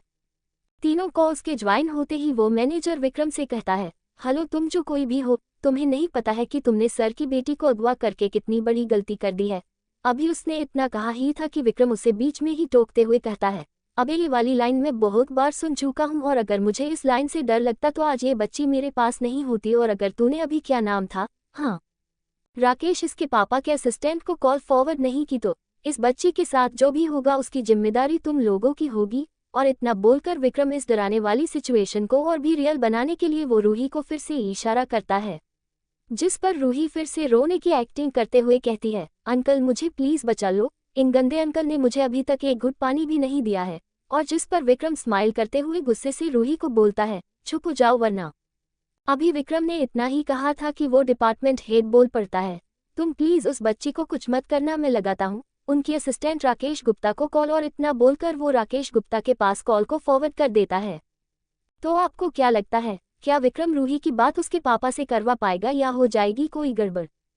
च 6 बेचारी बच्ची, माय सेवेज ड्राइवर। चैप्टर 6 बेचारी बच्ची। विक्रम की धमकी से डरने के बाद जीवंत कंपनी का हेड राकेश गुप्ता यानी रूही के पापा अर्जुन अरोड़ा के असिस्टेंट को कॉल लगाया। कुछ देर रिंग जाने के बाद ही राकेश गुप्ता, जो इस समय पुलिस जीप में बैठा उस कार को अभी ढूंढ ही रहे होते हैं जिसमें उन्हें रूही के होने की संभावना थी, बार बार फोन बजने के कारण फोन उठा लेता है और उठाते ही डिपार्टमेंट से कहता है, क्या है विकास, तुम इस वक्त कॉल क्यों कर रहे हो? अगर कोई जरूरी बात ना हो तो मुझे अभी डिस्टर्ब मत करो, मैं इस वक्त बहुत बिजी हूँ। वहीं दूसरी तरफ जब ये बात विकास यानी वो डिपार्टमेंट हेड सुनता है तो वो बड़ा ही अजीब मुंह बनाते हुए एक कन्फ्यूजन के साथ बोल पड़ता है, सर आप और रात के 1 बजे बिजी, पर जहां तक मुझे याद है आपने हमें बताया था कि आपकी बीबी अगले 1 हफ्ते के लिए मायके गई हुई है, तो फिर आप किसके साथ बिजी हैं? विकास की इस बात को सुन और समझकर राकेश की एक भौं गुस्से में उठ जाती है और वो उसी गुस्से में दांत पीसते हुए कहता है, तुम्हें इतनी रात को मुझे फोन किया और जरूरी बात करने की जगह मुझसे ये बकवास कर रहे हो? लगता है तुम कुछ ज्यादा ही फ्री हो गए हो। तो मैं सुबह कंपनी में आकर तुम्हारा काम बताता हूँ और अभी मैं फोन रख रहा हूँ, खबरदार मुझे दोबारा कॉल किया तो। वहीं जब राकेश की पहली बात को विकास सुनता है तो वो काम के नाम से ही घबरा जाता है, क्योंकि आजकल उसे वैसे ही बहुत काम थे और उनको पूरा करने के चक्कर में उसे ऑफिस में काफी दिनों तक ओवरटाइम भी करना पड़ा था, जिसके कारण वो अभी बीमार अपने घर में पड़ा हुआ था। पर जैसे ही वो राकेश की फोन रखने की बात को सुनता है तो उसे उसी किडनैपर की बात याद आती है और उसे याद करके वो पैनिक करते हुए बोल पड़ता है, सर वो अर्जुन सर की बेटी किडनैप हो गई है। वहीं जब राकेश उस कॉल को काटने जा ही रहा होता है कि अचानक से विकास की बात को सुनकर वो वहीं हैरान हो जाता है और उसी हैरानी में उसके मुंह से अचानक से निकल जाता है, क्या पर तुम्हें कैसे पता? तुम तो आज पार्टी में भी नहीं आए थे और ये बात तो जो लोग पार्टी में आए थे उन्हें भी नहीं पता, तो तुम्हें कैसे पता चला? राकेश की बात को सुनकर विकास, जिसे इन सब चीजों पर अभी भी डाउट था, उसे अब यकीन हो जाता है और वो राकेश की बात का जवाब देते हुए उन्हें बताता है, सर वो मेरे पास अभी किडनैपर का कॉल आया था और उसने मुझे कहा कि अगर मैंने ये कॉल आपको फॉरवर्ड नहीं की तो वो सर की बच्ची के साथ कुछ बुरा कर देगा। राकेश की बात को सुनकर विकास, जिसे इन सब चीजों पर अभी भी डाउट था, उसे अब यकीन हो जाता है और वो राकेश की बात का जवाब देते हुए उन्हें बताता है, सर वो मेरे पास अभी किडनैपर का कॉल आया था और उसने मुझे कहा कि अगर मैंने ये कॉल आपको फॉरवर्ड नहीं की तो वो सर की बच्ची के साथ कुछ बुरा कर देगा। वहीं जब विकास की बात को राकेश सुनता है तो उसके चेहरे पर हैरानी की जगह शौक ने ले ली थी और इसी शौक में ही वो फोन पर अचानक से बोल पड़ता है, क्या तुम्हें भी किडनैपर का फोन आया है? पर ये कैसे हो सकता है, क्योंकि किडनैपर ने हमें भी कुछ देर पहले फोन किया था। जिसे सुनकर अब शौक होने की बारी विकास की थी। कुछ देर पहले जब राकेश, अर्जुन और रजनी जी पुलिस की जीप में बैठे उस कार का पीछा अभी कर ही रहे होते हैं कि अर्जुन जी का फोन अचानक से बज पड़ता है। पर जैसे ही वो फोन पर किसी अनजान नंबर को देखता है तो वो उस फोन को जल्दबाजी और टेंशन के मारे काट देता है, पर उसके उस कॉल को काटते ही उस नंबर से दोबारा कॉल आ जाता है, जिसे देखकर अर्जुन अरोड़ा जैसे ही फोन काटने जा रहा होता है कि जीप में बैठा एक पुलिस ऑफिसर उसे कॉल उठाने को कहता है, क्योंकि उसके हिसाब से ये कॉल किडनैपर की भी हो सकती है। और पुलिस ऑफिसर की बात को मानते हुए अर्जुन अरोड़ा वो कॉल उठा लेते हैं। कॉल के उठते ही दूसरी तरफ से जतिन पाटिल की गुस्से भरी आवाज आती है, क्या वे बड़ी हिम्मत है फोन काटने की? क्या अपनी बच्ची की बिल्कुल भी चिंता नहीं है क्या? उसकी बात को सुनकर अर्जुन और उनकी साथ बैठी रजनी जी घबरा जाती है, पर अपने आप को संभालते हुए अर्जुन जी उससे अपने गुस्से और चिंता को छिपाते हुए कहता है, तुम क्या बोल रहे हो? तुम्हारे पास मेरी बच्ची कैसे हो सकती है? और रही बात किडनैपिंग की तो वो तो 2 औरतों ने की है जिनका हम अभी पीछा कर रहे हैं और वो जल्द ही हमारे हाथ आ जाएंगी। अर्जुन की इस बात को सुनते ही इस बार फोन से किसी के बोलने की आवाज की जगह उसी नंबर से मैसेज आने की आवाज आती है और जैसे ही अर्जुन अरोड़ा उस मैसेज को देखता है तो उसे उसकी बच्ची की बेहोशी की हालत में तस्वीर मिलती है, जिसे देखकर रजनी, अर्जुन और राकेश तीनों ही घबरा जाते हैं। अभी उनकी मैसेज देखते ही दूसरी तरफ से जतिन एक खतरनाक हंसी हंसते हुए बोलता है, क्या हुआ, अब विश्वास हुआ कि नहीं? बच्ची तो मेरे पास पहुंच भी चुकी है और तुम जिन औरतों का पीछा कर रहे हो वो बस तुम्हें गुमराह करने के लिए तुम्हारे आगे आगे चल रही हैं। जतिन की इस बात को सुनकर अरोड़ा फैमिली के साथ साथ पुलिस वाले भी शॉक हो जाते हैं और वही अपने आप को संभालते हुए अर्जुन अरोड़ा जतिन से गुस्से से दांत पीसते हुए बोल पड़ते हैं, क्या चाहिए तुम्हें? हमारी बच्ची को हमारे तक सही सलामत पहुंचाने के लिए मैं तुम्हें वो सब देने को तैयार हूँ। अर्जुन की इस गुस्से भरी बात को सुनकर जतिन पाटिल नाराज होते हुए बोलता है, अब ये गुस्सा ना अपनी कंपनी में दिखाना, मुझसे बात करते हुए आवाज नीचे। और रही तेरी बात का जवाब तो मुझे 20 करोड़ कैश और बागमती डैम के प्रोजेक्ट के पेपर्स चाहिए और ये कल शाम तक मुझे मिलते ही बच्ची तुम्हारे घर बिल्कुल सही सलामत पहुंच जाएगी। उसकी इस बात को सुनकर राकेश और अर्जुन शॉकड रह जाते हैं, क्योंकि 20 करोड़ तो अर्जुन के लिए कोई बड़ी बात नहीं थी, पर बागवती प्रोजेक्ट देना उनकी कंपनी की रेपुटेशन तो खराब होती ही, पर साथ में इससे कंपनी को बहुत बड़ा लॉस भी होता, क्योंकि ये प्रोजेक्ट कोई छोटा मोटा आम प्रोजेक्ट नहीं था, बल्कि 1800 करोड़ का एक मेगा प्रोजेक्ट था, जिसके पूरा होते ही कंपनी की शेयर वैल्यू बहुत बढ़ जाने वाली थी और इससे प्रॉफिट भी बहुत होने वाला था। पर फिर भी अपनी बेटी के लिए अर्जुन जी अपने दांतों को पीसते और अपने गुस्से पर काबू रखते हुए बोलते हैं, ठीक है, मुझे मंजूर है, पर खबरदार मेरी बच्ची को कुछ हुआ तो। अर्जुन की बात को सुनकर जतिन पाटिल हंसते हुए कहता है, ओके सर, बाय, और इतना बोलकर जतिन फोन काट देता है।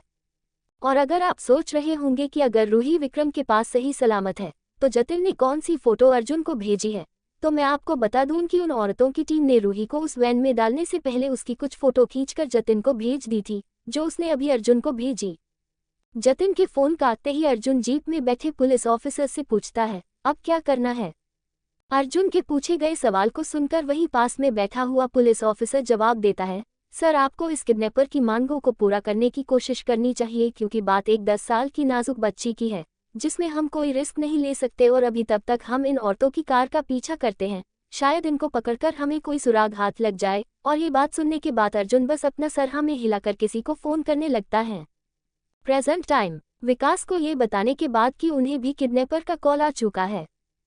फोन की दोनों तरफ कुछ देर का सन्नाटा छा जाता है, पर इस सन्नाटे को तोड़ते हुए राकेश जी कुछ सोचते हुए कहते हैं, मुझे तो लगता है जिस किडनैपर ने तुम्हें कॉल किया है वो नकली है, क्योंकि अगर किडनैपर को हमसे बात करनी होती तो वो सीधा हमारे पास कॉल करता, ना कि ऐसे तुमसे और गार्ड से कॉल फॉरवर्ड करवाता। और पक्का इसको बेबी, सब रूही को घर पर प्यार से बेबी बुलाते हैं, मतलब सर की बेटी की किडनैप होने की बात कहीं से पता चली होगी, और इसलिए ये हमसे पैसे ऐंठने के लिए हमें सर की बेटी के नाम से अभी डराएगा। राकेश की बात को सुनकर विकास को भी इस बात पर विश्वास होने लग जाता है, क्योंकि सही बात है, किडनैपर को सीधा सर के पास कॉल करना चाहिए, ना कि ऐसे घुमाकर। पर वो फिर भी आगे कहता है, सर एक बार इस किडनैपर से भी बात कर लो, क्योंकि इसके बैकग्राउंड से किसी छोटी बच्ची के रोने की आवाज भी आ रही है।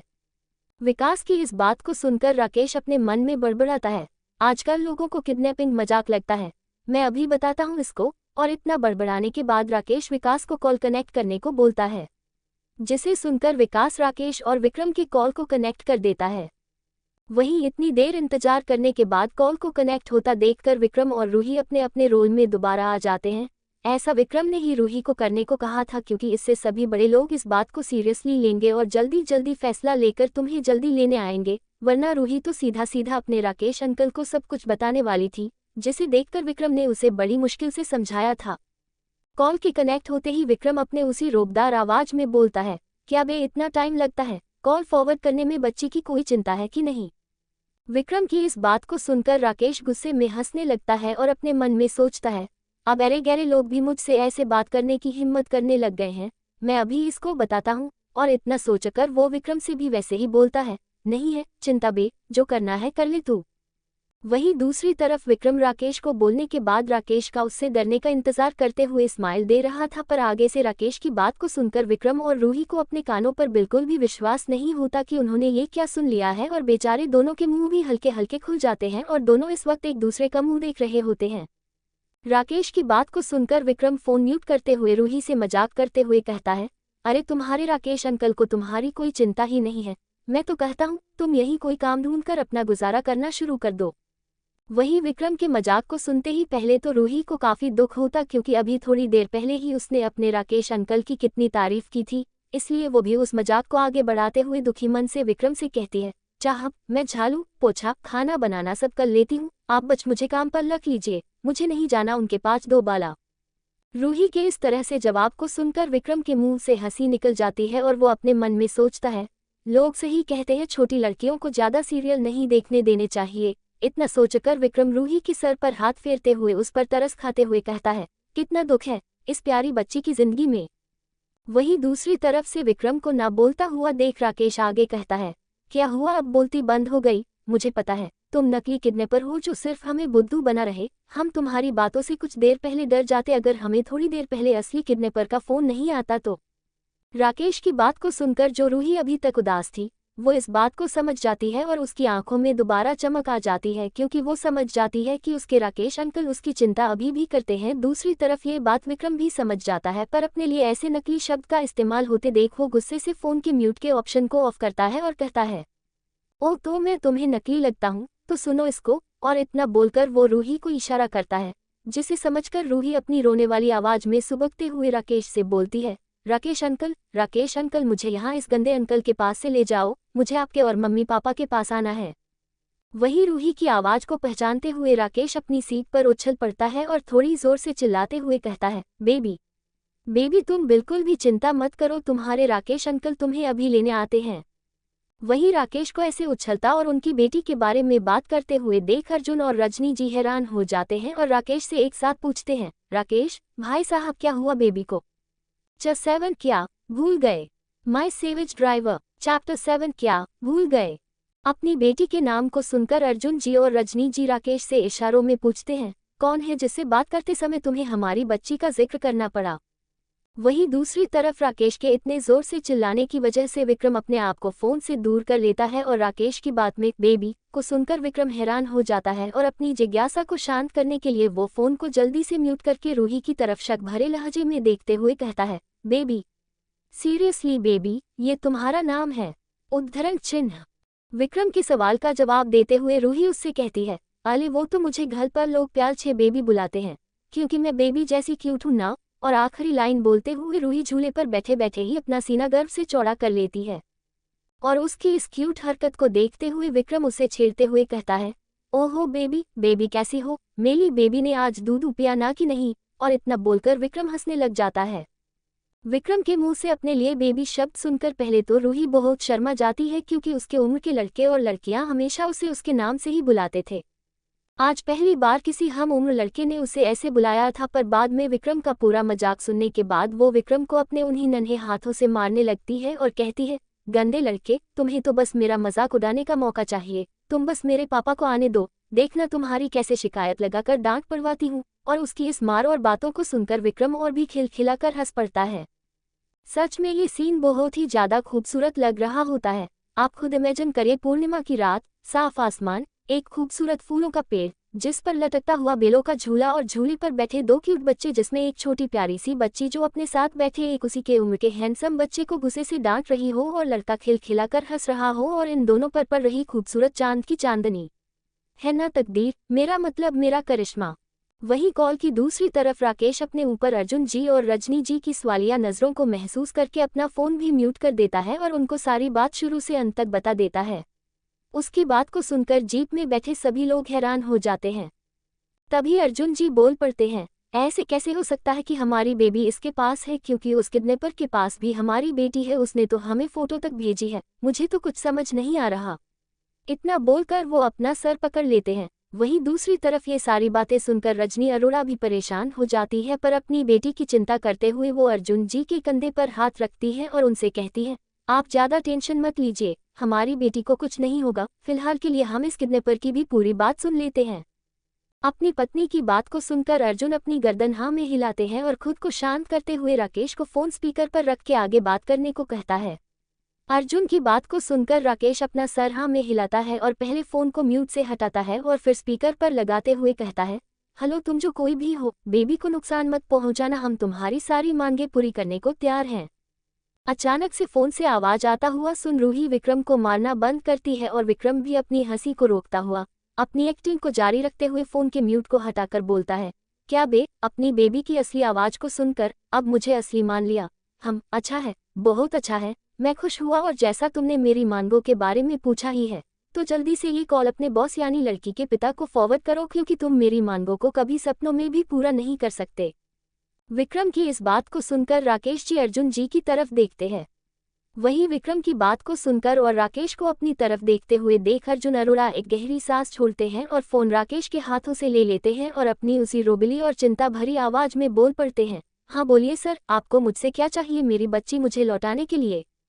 फोन पर किसी दूसरे व्यक्ति की आवाज को सुनकर पहले तो विक्रम कंफ्यूज हो जाता है, पर जैसे ही वो उस आदमी की पूरी बात को सुनता है तो उसे ये समझ आ जाता है कि ये उसके सामने वाली लड़की के पापा हैं। और अपने इस डाउट को क्लियर करने के लिए वो रूही की तरफ देखता है जिसके आंखों से अब आंसू गिर रहे होते हैं और वो विक्रम को देखते हुए उसके सवाल का जवाब देते हुए कहती है, पापा, जो सुनकर विक्रम का शक यकीन में बदल जाता है।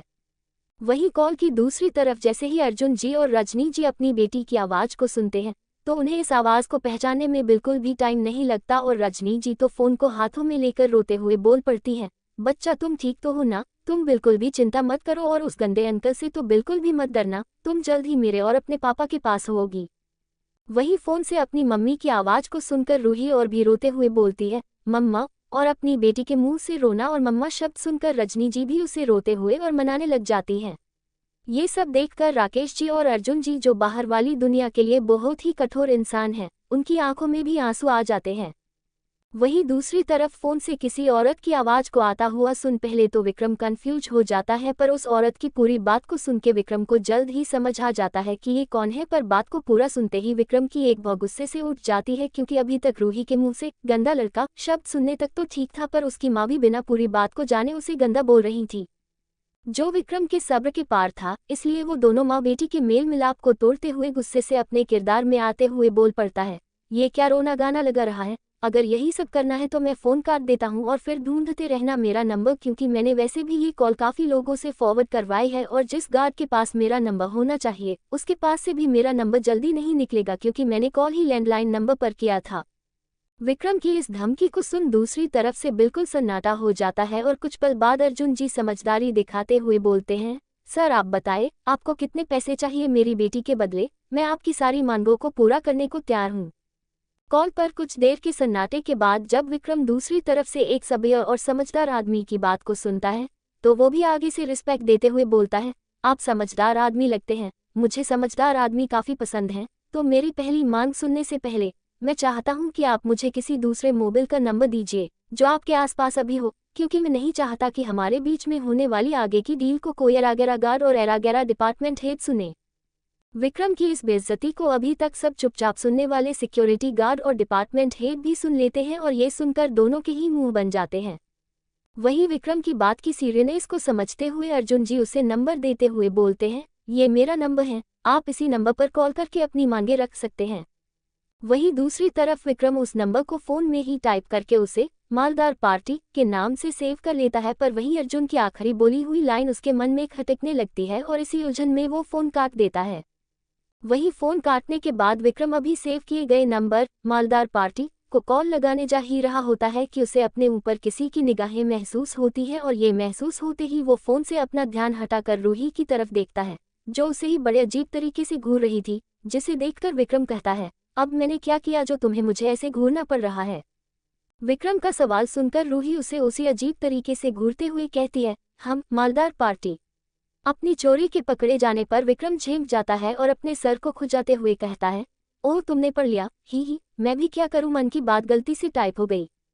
विक्रम को ऐसे बेशर्मों की तरह अपनी बात को मानता हुआ देख रूही अपना सर दूसरी तरफ घुमा लेती है। रूही को ऐसे रिएक्ट करते देख विक्रम बस अपने कंधे उचका देता है और मालदार पार्टी को कॉल कर देता है। वहीं दूसरी तरफ राकेश का कॉल करते ही अर्जुन और जीप के सभी लोग दोबारा कॉल आने की वेट करने लग पड़े। अभी वो वेट कर ही रहे होते हैं कि फोन पर किसी अनजान व्यक्ति का कॉल आने लग जाता है और उस अनजान कॉल के आते ही फोन का कॉन्टैक्ट व्यू नाम का ऐप फोन पर फ्रॉड कॉल की नोटिफिकेशन को दिखाता है। उस नोटिफिकेशन को पढ़कर अर्जुन अरोड़ा बड़े ही व्यंग्यात्मक तरीके से कहते हैं, वाह चलो, इस ऐप ने आखिरकार जिंदगी में एक बार तो कॉल को सही पहचाना। और ये कहने के बाद वो फोन को उठा लेते हैं। फोन के उठते ही विक्रम को पहले कुछ समझ तो नहीं आता कि वो बात कैसे शुरू करे, पर फिर वो भी व्यंग्यात्मक ढंग से बोल पड़ता है, क्या मांगे पूरी करने वालों का नंबर यही है। अभी विक्रम ने इतना बोला ही था कि रूही उसके कंधे पर जोर से मारते हुए धीरे से विक्रम के कान में कहती है, थोड़ी तमीज से, पापा है वो मेरे। रूही की इस बात को सुनते ही विक्रम जल्दी से अपनी बात को सही करते हुए बोलता है, मतलब ये बेबी के पापा का ही नंबर है। तभी दूसरी तरफ से अर्जुन जी बोलते हैं, जी ये मेरा ही नंबर है और अब हम आगे की डील कर सकते हैं। वहीं दोबारा से ये सुनकर कि ये रूही के पापा का नंबर है, विक्रम के मन में कुछ खटकता है, जिसे क्लियर करने के लिए विक्रम बोलता है, क्या ये आपका पर्सनल नंबर है जो अभी आपके पास है। जिस पर अर्जुन अरोड़ा को ये सवाल काफी अजीब लगता है, पर वो फिर भी इस बात का जवाब देते हुए बोलता है, जी हाँ ये मेरा ही पर्सनल फोन और पर्सनल नंबर है। अर्जुन अरोड़ा की इस बात को सुनकर विक्रम को बहुत गुस्सा आता है और वो उसी गुस्से में बोल पड़ता है, जी अभी आप ये मांगे और डील जैसी चीज़ों को साइड कीजिए और मुझे बताइए कि आपका ये वाला पर्सनल नंबर बेबी को क्यों नहीं पता, और हाँ सच आपके साथ बैठी आपकी पत्नी का फ़ोन कहाँ है जिसका फ़ोन नंबर बेबी को याद है। विक्रम के इस सवाल से दोनों मियाँ बीवी एक दूसरे की तरफ शॉक्ड एक्सप्रेशन के साथ देखने लगते हैं, क्योंकि घर से निकलते समय दोनों में से किसी ने भी इस बात पर ध्यान नहीं दिया था कि जो फ़ोन नंबर उन्होंने बेबी को बताए थे वो सभी नंबर गलती से रिसोर्ट में ही रह गए हैं, और उन्हें अब समझ आ रहा था कि इस किडनैपर ने कॉल को इतना फॉरवर्ड क्यों करवाया था। और इस गलती का एहसास होते ही अर्जुन अरोड़ा थोड़े पछतावे के साथ विक्रम से कहते हैं, सॉरी वो नंबर्स तो हम जल्दबाजी में रिसोर्ट में ही भूल गए हैं। अर्जुन की इस बात को सुनकर विक्रम थोड़े गुस्से से बोल पड़ता है, क्या भूल गए आप लोग इतने जरूरी नंबर्स जो बेबी को याद थे वो कहीं भूल गए। चैप्टर 8 एक अटूट वादा, माई सेवेज ड्राइवर। चैप्टर 8 एक अटूट वादा। विक्रम को जब ये पता लगता है कि रूही के मम्मी पापा ने वही नंबर घर पर छोड़ दिए हैं जो नंबर रूही को याद थे, तो इस बात पर उसे बहुत गुस्सा आता है, क्योंकि इतनी बड़ी लापरवाही से कुछ भी गलत हो सकता था। इसलिए विक्रम अर्जुन अरोड़ा और रजनी अरोड़ा को इस बात पर डांट देता है, जिन्हें भी इस बात का काफी पछतावा होता है। उनको डांटने के बाद विक्रम रूही के मम्मी पापा को और सुनाने के लिए रूही से कहता है, बेबी लगता है तुम्हारे मम्मी पापा तुमसे प्यार ही नहीं करते, देखो तुमसे जुड़ी इतनी जरूरी चीज को वो लोग घर पर ही भूल गए जिससे तुम उनको मदद के लिए फोन कर सकती थी। और इतना बोलकर वो किसी बड़े की तरह एक गहरी सांस छोड़ते हुए बड़े ही अफसोस के साथ कहता है, बेबी मैं तो कहता हूँ तुम नए मम्मी पापा ढूंढ लो जो कम से कम तुमसे जुड़ी सभी चीजों का ख्याल तो रखे। वही फोन की दूसरी तरफ ये सारी बातें अर्जुन अरोड़ा और रजनी अरोड़ा भी सुन रहे होते हैं, और इतनी डांट सुनने के बाद दोनों के चेहरे अपनी गलती के पछतावे में झुक जाते हैं। वही दूसरी तरफ विक्रम की बातों को सुनकर रूही के आंखों से बस आंसू गिरने ही वाले होते हैं, जिन्हें विक्रम देख लेता है और उन्हें देखते ही वो फोन म्यूट पर करके रूही के सर पर प्यार से हाथ फेरते हुए कहता है, अरे अब तुम क्यों रो रही हो, अरे तुम्हारे मम्मी पापा तुम्हें ढूंढने की जल्दबाजी में ही फोन घर पर भूले थे, ऐसा भी इसीलिए हुआ था क्योंकि वो तुमसे बहुत प्यार करते हैं, इसलिए तुम्हें तो खुश होना चाहिए ना कि रोना चाहिए। और इतना बोलकर वो उसे शांत करने लगता है, और विक्रम की इस बात को समझते ही रूही के चेहरे पर स्माइल आ जाती है। वहीं दूसरी तरफ अभी अर्जुन और रजनी के सर झुके ही हुए थे कि उन्हें फोन से किसी बच्चे की आवाज आने लगती है, जो उनकी बच्ची को बड़े ही प्यार और समझदारी से समझा रहा था और रूही को चुप करवा रहा था। और उस बच्चे की बातों को सुनकर जीप में बैठे सभी लोग हैरान होकर एक दूसरे की तरफ देखने लगते हैं, और अर्जुन और रजनी जी को दिल ही दिल में खुशी भी हो रही थी कि अब उनकी बच्ची उन्हें गलत नहीं समझेगी, और उन्हें इस बात की कन्फ्यूजन भी हो रही थी कि ये बच्चा अचानक कहाँ से आ गया। जी आपने सही पढ़ा, विक्रम और रूही की बातों को जीप में बैठे सभी लोगों ने सुन लिया था, क्योंकि विक्रम ने गलती से अपनी कॉल म्यूट करने की जगह सामने वालों की कॉल को म्यूट कर दिया था, और इस बात पर विक्रम का ध्यान नहीं गया था। रूही को चुप करवाने के बाद बिना इस बात पर ध्यान दिए कि वो कौन सा म्यूट का बटन ऑफ कर रहा है, अपने रोल में आते हुए आगे बोलता है, वाह क्या फैमिली है, छोड़ो मुझे क्या है, तो सुनो मेरी पहली मांग है कि मैं तुम्हें एक लोकेशन भेज रहा हूँ, अभी तुम लोग जहाँ भी हो जल्दी से इस लोकेशन पर आ जाओ, वरना तुम लोग खुद समझदार हो। इतना बोलकर विक्रम फोन काट देता है और उन्हें लोकेशन भेज देता है। वहीं दूसरी तरफ जीप में बैठे सभी लोग इतनी अजीब मांग को सुनकर बहुत ज्यादा कंफ्यूज हो जाते हैं, और इसी कंफ्यूजन में उनके दिमाग से वो लड़का कौन था ये बात भी निकल जाती है। इतनी अजीब मान को सुनकर पुलिस वाले अपनी जीप को रोक देते हैं और सभी लोग इस मान के बारे विचार विमर्श करने लगते हैं, और इतने में ही अर्जुन अरोड़ा के फोन पर विक्रम की लोकेशन भी आ जाती है, और लोकेशन को देखते ही उनकी ये कंफ्यूजन और भी बढ़ जाती है, क्योंकि ये लोकेशन भी शहर से 1 घंटे की दूरी पर बसे एक गाँव के खेतों की थी। अभी जीप में बैठे सभी लोग ये बात कर ही रहे होते हैं कि उन्हें इस लोकेशन पर जाना चाहिए कि नहीं, कि उतने में रजनी जी चिंता से बोल पड़ती हैं, यहाँ डिस्कशन करने से कोई फायदा नहीं होने वाला, हमें बस जल्द से जल्द उस लोकेशन पर पहुंचना चाहिए। क्या आप लोगों ने सुना नहीं कि वो किडनैपर हमारे जल्दी ना पहुंचने पर बेबी को कुछ कर देगा। अपनी पत्नी की बात की सीरियसनेस को समझते हुए अर्जुन अरोड़ा जीप को उसी लोकेशन पर ले जाने का ऑर्डर दे देता है, और ऑर्डर मिलते ही वो जीप का ड्राइवर उस लोकेशन की तरफ जीप को तेजी से ले जाने लगता है। वही लोकेशन को भेजते ही विक्रम थोड़ा उदास हो जाता है और रूही से फिर भी स्माइल करते हुए बोलता है, चलो अब तुम खुश हो जाओ, तुम्हारे मम्मी पापा अब यहाँ जल्द से जल्द पहुँचते ही होंगे। विक्रम की बात को सुनकर रूही बहुत ज्यादा खुश हो जाती है, और खुशी के मारे ही वो विक्रम के गाल पर जल्दी से किस कर देती है और उसे थैंक यू बोलती है, और ऐसे किस करने के बाद रूही को एहसास होता है कि उसने अभी क्या किया है, तो वो बहुत शर्माने लगती है, जिससे उसका चेहरा भी लाल हो जाता है, और अपने चेहरे को छुपाने और विक्रम की नजरों से बचने के लिए रूही अपना सर नीचे कर लेती है। वहीं अभी अचानक से उसके साथ ये क्या हो गया, इस बात से विक्रम शॉकर रह जाता है, पर अपनी उदासी में वो इस बात को जल्द ही इग्नोर कर देता है। वहीं विक्रम से उसे कोई छेड़ने वाली बात को न सुनकर रूही विक्रम की तरफ देखती है और उसके चेहरे पर उदासी को देख रूही उसे बोलती है, अले अब तुम दुखी क्यों हो गए हो। वहीं रूही के ऐसे सवाल पूछने पर विक्रम उसी उदासी में जवाब देते हुए कहता है, अरे अब तुम्हारे मम्मी पापा आ जाएंगे तो तुम हमेशा हमेशा के लिए मुझसे दूर चली जाओगी ना। विक्रम की बात को सुनकर और समझकर रूही भी उदास हो जाती है, और ऐसा इसलिए था क्योंकि भले ही दोनों अभी कुछ देर पहले ही मिले हो, पर दोनों ने एक साथ मिलकर कई परेशानियों का डटकर सामना किया। दोनों ने मिलकर काफी हंसी मजाक भी किया। विक्रम ने कैसे रूही को उसके बुरे वक्त में संभाला, रूही का विक्रम को उसके मुश्किल वक्त में सब कुछ मान लेना, विक्रम का उसे समझाना, रूही का विक्रम की सभी बातों को बिना किसी सवाल के मानना, इन सब चीजों को साथ में फेस करते हुए दोनों रूही और विक्रम में एक अलग ही बॉन्ड रिश्ता बन गया है, जिसे हम शब्दों में बयान नहीं कर सकते। और अब ऐसे अचानक एक दूसरे से दूर हो जाना दोनों को ही उदास कर रहा था। रूही को ऐसे अचानक से उसकी बात से उदास होते हुए देख विक्रम इस उदासी भरे माहौल को दूर करने के लिए थोड़ा मजाक करते हुए कहता है, अरे तुम भी फालतू में ही उदास हो रही हो, अभी इन सब चीजों को साइड करो और मुझे ये बताओ कि जैसा तुम्हारे पापा कह रहे थे कि वो तुम्हारे किडनैपर को तुम्हें वापस लौटाने के लिए उसकी मुंह मांगी कीमत देने को तैयार हैं, तो मैं तो तुम्हें उन किडनैपरों से बचाकर सही सलामत उन्हें तुम्हें वापस दूंगा, तो मुझे कितनी चीजें और इनाम मिलना चाहिए। विक्रम की ये बात अपना जादू दिखा देती है और रूही अपनी उदासी से बाहर आते हुए अचानक से सीना चौड़ा करते हुए बोलती है, तुम इस बात के लिए मेरे पापा से कितने भी खिलौने और पैसे मांग सकते हो, मेरे पापा तुम्हें मेरे लिए जो बोलोगे वो देने को तैयार हो जाएंगे। रूही को ऐसे सीना चौड़ा करके बात करते हुए देख विक्रम को मन ही मन में हंसी आ रही थी, पर वो अपनी हंसी को कंट्रोल करते हुए वो रूही को कैसे तंग किया जाए उसके बारे में सोचते हुए कहता है, वैसे देखा जाए तो तुम्हें बचाने के लिए तुम्हारे पापा तो मुझे सब कुछ दे सकते हैं, पर तुम्हारी जान बचाने के लिए मुझे इनाम तो बेबी को ही देना चाहिए, तुम्हारे पापा को नहीं। विक्रम की बात रूही को बिल्कुल सही लगती है और कुछ सोचते हुए वो फिर से उदास हो जाती है। उसको फिर से उदास होते हुए देख विक्रम उससे पूछता है, अब तुम्हें क्या हो गया जो इतनी उदास हो गई हो।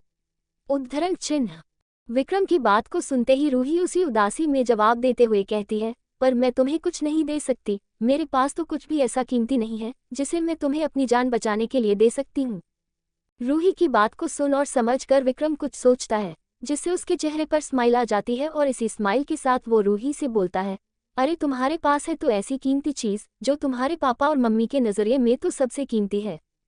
विक्रम की इस बात को सुनकर रूही के चेहरे पर कन्फ्यूजन साफ साफ देखी जा सकती थी, जो इस वक्त देखने में काफी क्यूट लग रही थी। फिर उसी कन्फ्यूजन के साथ वो विक्रम से सवाल करते हुए बोलती है, मेरे पास ऐसी भी कौन सी कीमती चीज है जो मुझे भी नहीं पता। रूही को ऐसे क्यूट तरीके से सवाल पूछते हुए देख विक्रम उसे समझाते हुए कहता है, अरे बताओ तुम्हें पता ही नहीं कि वो कीमती चीज क्या, चलो मैं तुमसे सवाल पूछता हूँ, चलो मुझे बताओ, जब तुम बड़ी हो जाओगी तो तुम्हारे पापा का सारा बिजनेस कौन संभालेगा, ये सारा बिजनेस किसका होगा। उद्धरण चिन्ह। रूही बिना ज्यादा कुछ सोचे ही विक्रम की बात का सीधा सीधा जवाब देते हुए कहती है, तुम भी कैसी बात पूछ रहे हो, जब मैं बड़ी हो जाऊंगी तो मेरे पापा का बिजनेस मैं ही संभालूंगी ना, और तुम्हें पता है मैं भी ना अपने पापा की तरह एक सच्चे कामयाब बिजनेस वुमन बनना चाहती हूँ। रूही की बात को सुनकर विक्रम स्माइल करते हुए कहता है, तो इस बात का तो यही मतलब हुआ कि बड़े होकर तुम्हारे पापा का सारा बिजनेस तुम्हारा ही होगा। विक्रम की इस बात को सुनकर रूही अपना सर बस हाँ में हिला देती है। रूही के हाँ करते ही विक्रम के चेहरे की स्माइल और भी बड़ी हो जाती है और वो उसी स्माइल के साथ रूही की तरफ बढ़ते हुए कहता है, ओह अगर ऐसी बात है तो कुछ पैसे और खिलौने मांगने की जगह मैं तुम्हें ही मांग लेता हो, मतलब तुम बड़ी होकर मुझसे ही शादी कर लो, जिससे मुझे बड़े होकर काम भी नहीं करना पड़ेगा और इतनी सुंदर बीबी भी मिल जाएगी और तुम्हारा सब कुछ तुम्हारे साथ साथ मेरा ही तो हो जाएगा, है ना बढ़िया प्लान। और इतना बोलकर वो जल्दी से रूही के गाल पर किस कर लेता है। ऐसे अचानक से किस होने पर रूही का मुंह शौक से खुल जाता है। बेचारी को तो अभी तक यही नहीं समझ आ रहा था कि उसके साथ अभी क्या हो गया था, पर फिर ये एहसास होते ही कि विक्रम ने उसे अभी क्या कहा और क्या है, रूही का चेहरा शर्म और गुस्से से लाल हो जाता है और वो विक्रम को अपने उन्हीं नन्हे हाथों से मारते हुए कहती है, हो बेशर्म और गंदे लड़के, अभी तुमने मेरे साथ क्या किया और हाँ तुमने मुझे क्या कहा, तुम्हें पता तो है ना तुम कितने बड़े बेशर्म हो। रूही की मार और बात को सुनकर विक्रम जोर जोर से हंसने लगता है, पर अचानक से विक्रम रूही के उन नन्हे हाथों को पकड़ लेता है और उसे छेड़ने वाले लहजे में कहता है, अच्छा अगर मैं बेशर्म हूँ तो तुमने अभी थोड़ी देर पहले क्या किया था, मैंने तो बस उसे दोहराया है, वैसे ऐसे देखा जाए तो सबसे बड़ी बेशर्म तुम हो, और इतना बोलकर विक्रम हंसने लग जाता है। वहीं जब रूही विक्रम की बात का मतलब समझती है तो उसका चेहरा शर्म से बिल्कुल लाल हो जाता है और वो अपना चेहरा झुका लेती है। रूही को ऐसे देखकर विक्रम को बहुत मजा आ रहा था, पर वो जल्दी अपनी हंसी को कंट्रोल करते हुए कहता है, वैसे क्या इतने बड़े बिजनेसमैन की बेटी अपनी जान बचाने वाले को उसकी मनचाही चीज दे पाएगी? क्या कर पाओगी मुझसे वादा बड़ी होकर शादी करने का? और हाँ, वैसे मैं इतना भी बुरा नहीं दिखता कि तुम्हें इतना सोचना पड़े। और इतना बोलकर विक्रम स्माइल करने लगता है। वहीं जब रूही अपने पापा और अपनी इज्जत पर बात को आते हुए देखती है तो वो बिना कुछ ज्यादा सोचे समझे विक्रम को अपनी आंखों में एक चमक के साथ देखते हुए कहती है, ठीक है, मैं करती हूँ वादा तुमसे, अगर मैं बड़े होकर शादी करूंगी तो सिर्फ तुमसे, और इसके चलते हुए मैं अपनी लाइफ में सिर्फ तुम्हारा ही इंतजार करूंगी। और हाँ, खबरदार तुमने बड़े होकर किसी लड़की की तरफ आंख उठाकर भी देखा तो वरना देख लेना। तो करो वादा इस चीज का कि तुम भी अगर शादी करोगे तो सिर्फ मुझसे, वरना नहीं है हिम्मत मुझसे ये वादा करने की। और वो अपनी एक हथेली को आगे कर देती है। आखिरी बात को बोलते समय रूही विक्रम को थोड़े डराने वाली आंखों से देखने लगती है, जिससे विक्रम, जिसे रूही से ऐसे जवाब की कोई उम्मीद नहीं थी, उसे अपने शरीर में एक कपकपी सी महसूस होती है। पर रूही की इस हिम्मत को देखकर विक्रम भी अपनी हथेली उसकी हथेली पर रख देता है और रूही की आंखों में देखते हुए बोलता है, ओहो, लगता है अब ये बेबी मेरी बेबी हो गई है। क्या बात है, लगता मैंने बिल्कुल सही नाम सोचा था, मालदार पार्टी। और देखो ये नाम सही भी साबित हो रहा है, देखो कितनी बड़ी डील हाथ लगी है। विक्रम की इस बात को सुनते ही रूही उसे छेड़ने के लिए उसे दोबारा मारने लगती है और विक्रम भी उसे बार बार बेबी बोलकर छेड़ने लगता है। और ऐसे ही दोनों को हंसी मजाक करते हुए उन्हें लगभग अभी 45 मिनट ही हुए होंगे कि दोनों को दूर से किसी गाड़ी के अपनी तरफ आने की आवाज आने लगती है। चेन्नई, फ्यूचर दामाद और ससुर का पहली बार आमना सामना। My savage driver, chapter 9, future दामाद और ससुर का पहली बार आमना सामना। अपनी तरफ आती हुई किसी गाड़ी की आवाज को सुनकर जो रूही अभी तक विक्रम को उससे छेड़ने की वजह से उसे मारने के लिए उसके पीछे पीछे भाग रही थी, वो रुक जाती है और अपने पीछे रूही को गाड़ी की आवाज से डरकर रुकता देखकर विक्रम भी रुक जाता है और उसके पास जाकर खड़ा हो जाता है। उस गाड़ी की आवाज को सुनकर रूही घबराकर विक्रम का हाथ पकड़ लेती है और वो ये सोचकर घबरा रही होती है कि कहीं वो किडनैपर्स उसे ढूंढते ढूंढते वापस तो नहीं आ गए हैं। उस गाड़ी की आवाज को सुनकर रूही घबराकर विक्रम का हाथ पकड़ लेती है और वो ये सोचकर घबरा रही होती है कि कहीं वो किडनैपर्स उसे ढूंढते ढूंढते वापस तो नहीं आ गए हैं। रूही को ऐसे घबराते हुए देख विक्रम उसके सर पर उसे शांत करने के लिए उसके सर पर हाथ फेरने लगता है और उससे कहता है, अरे अब तुम फिर से क्यों घबरा रही हो, ये उस वैन की आवाज नहीं है। और थोड़ा माहौल को अच्छा करने के लिए मजाक करते हुए कहता है, और वैसे भी अब तुम्हारा फ्यूचर हस्बैंड भी तुम्हारे साथ है, तो डर किस बात का। और विक्रम का ये मजाक रूही की घबराहट को सच में कम कर देता है और वो विक्रम की आखिरी में कही हुई बात से शर्माने लगती है और उसका पूरा चेहरा किसी लाल टमाटर जैसा लाल हो जाता है। रूही को ऐसे शर्माते हुए देख विक्रम जोरों से हंसने लगता है और उसको ऐसे अपने ऊपर हंसते हुए देख रूही उसे गुस्से से देखने लगती है और अपने मन में बोलती है, हाँ चलो उड़ा लो मेरा मजाक, तुम्हें तो मैं बड़ी होकर बताती हूँ। रूही को ऐसे शर्माते हुए देख विक्रम जोरों से हंसने लगता है और उसको ऐसे अपने ऊपर हंसते हुए देख रूही उसे गुस्से से देखने लगती है और अपने मन में बोलती है, हाँ चलो उड़ा लो मेरा मजाक, तुम्हें तो मैं बड़ी होकर बताती हूँ। रूही के ऐसे उसे गुस्से से देखने की वजह से विक्रम का हंसना रुकने की जगह और भी बढ़ जाता है, क्योंकि रूही अभी बहुत ही ज्यादा फनी लग रही होती है। वहीं दूसरी तरफ पुलिस वालों की जीप जिसमें अरोरा सब बैठे हुए थे, वो लोकेशन तक लगभग पहुंच ही गए थे और यहाँ पहुंचकर उन्हें दूर दूर तक कोई भी घर नहीं दिख रहा था, दिख रहे थे तो सिर्फ खेत। जी आपने सही सुना, ये गाड़ी और किसी की नहीं बल्कि पुलिस की ही जीप थी, जिसमें रूही के मम्मी पापा और राकेश जी ही आ रहे थे। लोकेशन के पास ही अपने आसपास कुछ न देखकर अर्जुन जी को लोकेशन में कुछ गड़बड़ लगती है, इसलिए वो उस किडनैपर मेरा मतलब विक्रम के पास फोन करते हैं। वहीं जब विक्रम को अपनी जेब में रखे फोन पर किसी का कॉल आता हुआ महसूस होता है और फोन के ऐसे अचानक बजने से रूही और विक्रम एक पल के लिए डर जाते हैं और गलती से विक्रम के मुंह से मम्मी शब्द निकल जाता है। पर यह एहसास होते ही कि वो कॉल की आवाज से डर गया है तो उसे उस कॉल करने वाले पर बहुत गुस्सा आता है, क्योंकि अभी कुछ देर पहले वो खुद रूही को ना डरने के लिए बोल रहा था और ये एहसास होते उसे किसी की मजाक उड़ाने वाली निगाहें महसूस होती हैं। ये महसूस होते ही वो अपना सर उठाकर जैसे ही सामने देखता है तो रूही उसके सर पर हाथ रख के उसके सर को सहलाते हुए उसी के अंदाज में उसका मजाक उड़ाते हुए कहती है, तुम डरो मत, मैं हूं ना, हाँ हाँ हाँ। और इतना बोलकर रूही हंसने लगती है। रूही को अपने ऊपर ऐसे हंसता हुआ देख विक्रम को उस फोन करने वाले पर काफी गुस्सा आता है और वो अपने मन में कहता है, थोड़ी देर पहले आराम से बता के नहीं बच सकता था, फालतू में मुझ जैसे, मेरा मतलब मेरे पास खड़ी नाजुक और पहले से घबराई हुई लड़की को डरा दिया ना। और इतना सोचकर वो फोन निकाल कर देखता है कि ये रूही के पापा का कॉल है, तो वो उस कॉल को उठा के स्पीकर पर लगा देता है और अपने पापा के कॉल को आए हुए देख रूही विक्रम के सर से अपने हाथ को हटा लेती है। कॉल को उठते हुए देख अर्जुन जी सवाल पूछते हुए कहते हैं, सर हम लोकेशन पर पहुंच गए हैं, यहाँ साइड में एक कच्चा रास्ता जा रहा है जहाँ से गाड़ी आगे नहीं जा सकती है। अर्जुन जी की बात को सुनकर रूही और विक्रम पहले तो एक चैन की सांस लेते हैं, क्योंकि अब उन्हें ये पता लग गया था कि ये कार वो किडनैपर्स की वैन नहीं है बल्कि उसके पापा की कार है। वहीं जब विक्रम इतने बड़े बिजनेसमैन को खुद को सर बुलाते हुए सुनता है तो उसका सारा गुस्सा कहीं छू मंतर हो जाता है और इस बात से उसका सीना गर्व से चौड़ा हो जाता है, जिसे देखकर रूही बस अपना सरना में हिला देती है। फिर विक्रम उन्हें वहीं से अंदर की तरफ पैदल आने को कहता है।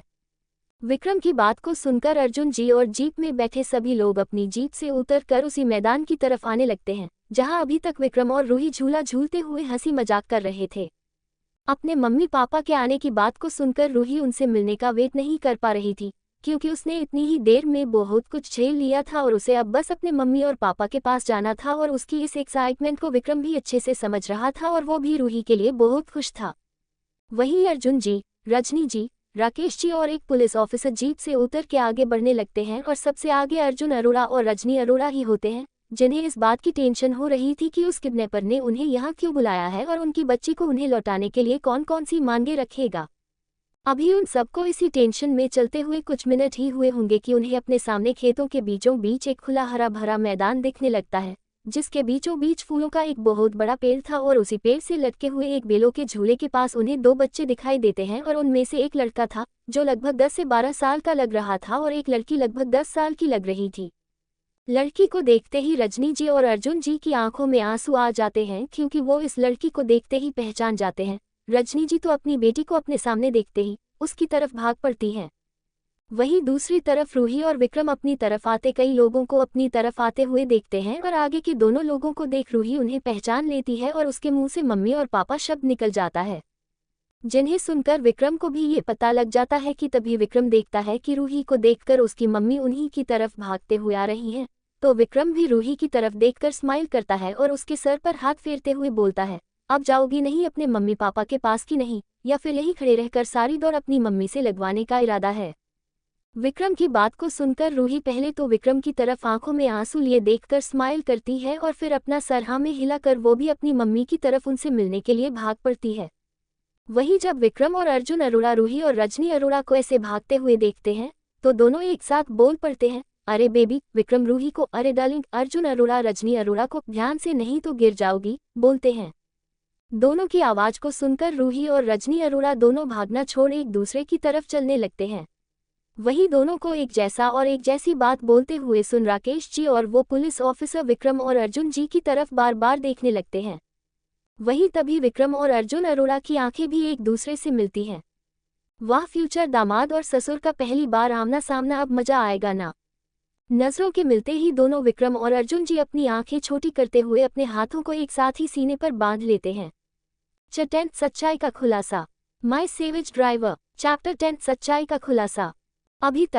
तक अपने सामने अपने मम्मी पापा को देखकर रूही की आंखों से वो आंसू गिरने लगते हैं जो उसने इतने मुश्किल से अपने अंदर किसी तरह रोक कर रखे हुए थे, और फिर वो वैसे ही अपनी मम्मी की तरफ दौड़ लगा देती है जो उसकी तरफ ही भाग के आ रही होती हैं। वहीं तभी दोनों के कानों में विक्रम और अर्जुन जी की चिंता भरी चेतावनी सुनाई देती है जो उन्हें ऐसे भागने से रोकने के लिए होती है ताकि वो गिर न जाए, जिससे दोनों ही भागना छोड़ एक दूसरे की तरफ तेजी से चलना शुरू कर देते हैं। वही अपने सामने खड़े इंसान बच्चे को अपनी ही जैसी सेम तरीके से एक ही बात को एक ही समय पर बोलता हुआ सुन अर्जुन अरोड़ा और विक्रम वेदा एक दूसरे की आंखों में देखते हैं और फिर दोनों एक ही समय पर एक साथ हाथ बांधते लेते हैं। अब आगे अपने सामने खड़े इंसान बच्चे को फिर से अपनी नकल करता देख दोनों की आंखें और भी छोटी हो जाती हैं। वहीं इस सिचुएशन में अर्जुन अरोड़ा अपने सामने खड़े बच्चे को देखते हुए सोचते हैं, ये कौन बच्चा है मेरी प्रिंसेस के साथ, जिसके एक बार बोलने पर मेरी प्रिंसेस ने उसकी बात मान ली। ऐसे तो वो मेरी बात भी पहली बार में नहीं मानती है। और वो किडनैपर वो कहा गया जिसने हमें यहाँ लोकेशन भेजकर बुलाया था। वहीं विक्रम भी अर्जुन अरोड़ा को देखते हुए कहता है, अच्छा तो ये है बेबी के पापा और इतनी बड़ी कंपनी के मालिक, पर क्या फ़ायदा इतनी बड़ी कंपनी के मालिक होने का जब खुद का कोई अंदाज ही नहीं है। देखो कैसे जब से आए हैं मेरी ही नकल करे जा रहे हैं, और एक मिनट ये इनके साथ पुलिस क्यों आई है। उद्धरण चिन्ह। आखिरी बात का एहसास होते ही विक्रम की आंखें शौक से बड़ी हो जाती हैं। वहीं दूसरी तरफ मेरा मतलब बीचों बीच रजनी जी अपनी बेटी को अपनी तरफ बिल्कुल सही सलामत आते हुए देख रजनी जी वहीं घास पर अपने घुटनों के बल बैठ जाती है, और तभी रूही भी जल्दी चलकर अपनी मम्मी के गले मिल जाती है। अपने मम्मी के आंचल को महसूस करते ही रूही और भी ज्यादा जोर से बार बार मम्मी मम्मी कह के रोने लगती है। वहीं रजनी जी भी अपनी बेटी को अपने आंचल में महसूस करके रोने लगती है और उसके चेहरे को बार बार चूमने लगती है, और वैसे ही रोते हुए कहती है, आई एम सॉरी बेटा, मैं तुम्हें उन गंदे अंकल से नहीं बचा पाए जिन्होंने तुम्हें किडनैप किया था। अभी रजनी जी ने इतना ही बोला था कि विक्रम का मुंह दोबारा बन जाता है, क्योंकि उसे लगता है कि बेबी की मम्मी उसी को गंदा बोल रही है, पर आखिर के शब्दों को सुनकर वो शांत हो जाता है, क्योंकि बेबी के मम्मी पापा को भले ही किडनैपर बनके धमकाया उसने था, पर किडनैप उसने नहीं किया था। अपनी प्रिंसेस को सही सलामत देख और उसे अपनी मम्मी से गले मिलते हुए देख अर्जुन जी भी आगे बढ़ते हैं और अपनी फैमिली को गले से लगा लेते हैं। वहीं इन सबको ऐसे गले मिलते हुए देख विक्रम और वहां बाकी सभी भी बहुत खुश होते हैं। थोड़ी देर में बेबी मतलब रूही शांत हो जाती है, तो उसके पापा उसे अपनी गोदी में उठा लेते हैं और उससे पूछते हैं कि बेटा अब तुम बिल्कुल भी मत घबराना, अब पापा आ गए हैं ना, और हाँ अब हमें बताओ कि वो गंदे अंकल कहाँ हैं जिन्होंने हमें इधर बुलाया था, और तुम्हारे साथ क्या क्या हुआ, सारी बातें बताओ बेटा। वहीं ये शब्द दोबारा सुनकर विक्रम का मुंह बन जाता है। अपने पापा के सवाल को सुनकर रूही को उन किडनैपर्स की बात याद आ जाती है, जिससे वो दोबारा डरने लगती है, और उसे ऐसा देख अर्जुन जी और वहां खड़े सभी लोग ये समझ पा रहे थे कि रूही ने इतनी सी देर में ही बहुत कुछ सहा है। वहीं अर्जुन जी के ऐसे उसे बुलाने और रूही से ऐसा सवाल करते और उसको डरता हुआ देख विक्रम अपने गुस्से पर कंट्रोल नहीं कर पाता, और वो बड़े ही व्यंग्यात्मक ढंग से अपनी आवाज को ऊंची करते हुए बोलता है, ओह अच्छा तो आप ही है बेबी के मम्मी पापा जो इतने जरूरी वक्त पर उन्हीं मोबाइल्स को घर पर भूल गए थे जिनके नंबर बेबी को याद थे। अचानक से विक्रम की आवाज को सुनकर सबका ध्यान वहीं पर खड़े और इग्नोर हो रहे रूही ही के उम्र के एक हैंडसम और क्यूट बच्चे पर चली जाती है, और उसकी बात को सुनकर अर्जुन जी और रजनी जी को फिर अपनी गलती का एहसास होता है। बात को गलत दिशा में आगे बढ़ते हुए देख वहीं खड़े राकेश जी विक्रम की तरफ देखते हुए बड़े आराम से बोलते हैं, बेटा आप। उद्धरण चिन्ह। राकेश जी के सवाल को सुनकर विक्रम अपने बारे में सीना चौड़ा करते हुए बोलता है, मैं वो हूँ जिसने आपकी बेबी मतलब बेटी को उन खतरनाक दिखने वाले किडनैपर से बचाया है। विक्रम की बात को सुनकर वहां खड़े सभी लोग हैरान रह जाते हैं, और वो सभी रूही की तरफ देखने लग जाते हैं, जैसे पूछ रहे हो क्या ये हमारे सामने खड़ा बच्चा सच बोल रहा है। सबकी सवालिया निगाहों को अपने ऊपर महसूस करके और उनका मतलब समझते हुए रूही जो अभी अर्जुन अरोड़ा की गोद में थी, वो बस शर्माते हुए अपनी गर्दन को हाँ में हिला देती है। रूही की हाँ को सुनकर वहां खड़े सभी लोगों की आंखें हैरानी से बड़ी हो जाती हैं, जिसके कारण वो लोग रूही के शर्माने पर ध्यान ही नहीं देते। पर वहां पर एक ऐसा शख्स था जिसने रूही के शर्माने को देख लिया था, जिसे देखकर वो शख्स बस एक स्माइल कर देता है, और ये कोई और नहीं विक्रम होता है। वहीं दूसरी तरफ सभी लोग हैरानी से विक्रम की तरफ देखने लगते हैं, जो इस समय बस स्माइल कर रहा था, और सबकी ऐसी हैरानी वाली आंखों को देखकर विक्रम बस उसी स्माइल के साथ अपनी गर्दन ना में हिला देता है और सबको देखते हुए कहता है, अरे अब मुझे ऐसे मत देखो, मुझे शर्म आ रही है। और वो ये बोलकर शर्माने की एक्टिंग करने लगता है, जो काफी ही घटिया होती है। उसकी इस इतनी घटिया एक्टिंग को देखकर वहां खड़े सब लोगों के मुंह बन जाते हैं। किसी के पास उसे बोलने के लिए शब्द ही नहीं बचे थे। फिर विक्रम उन्हें आगे एक स्माइल पास करता है और आगे बोलता है, असल में हुआ ये था कि, और ऐसे ही कुछ देर में वो उन्हें सब कुछ बता देता है कि अब तक उन दोनों के साथ अब तक क्या हुआ था। विक्रम की सारी बात को सुनकर वहां खड़े हुए सभी लोगों के एक्सप्रेशन बार बार चेंज हो रहे थे।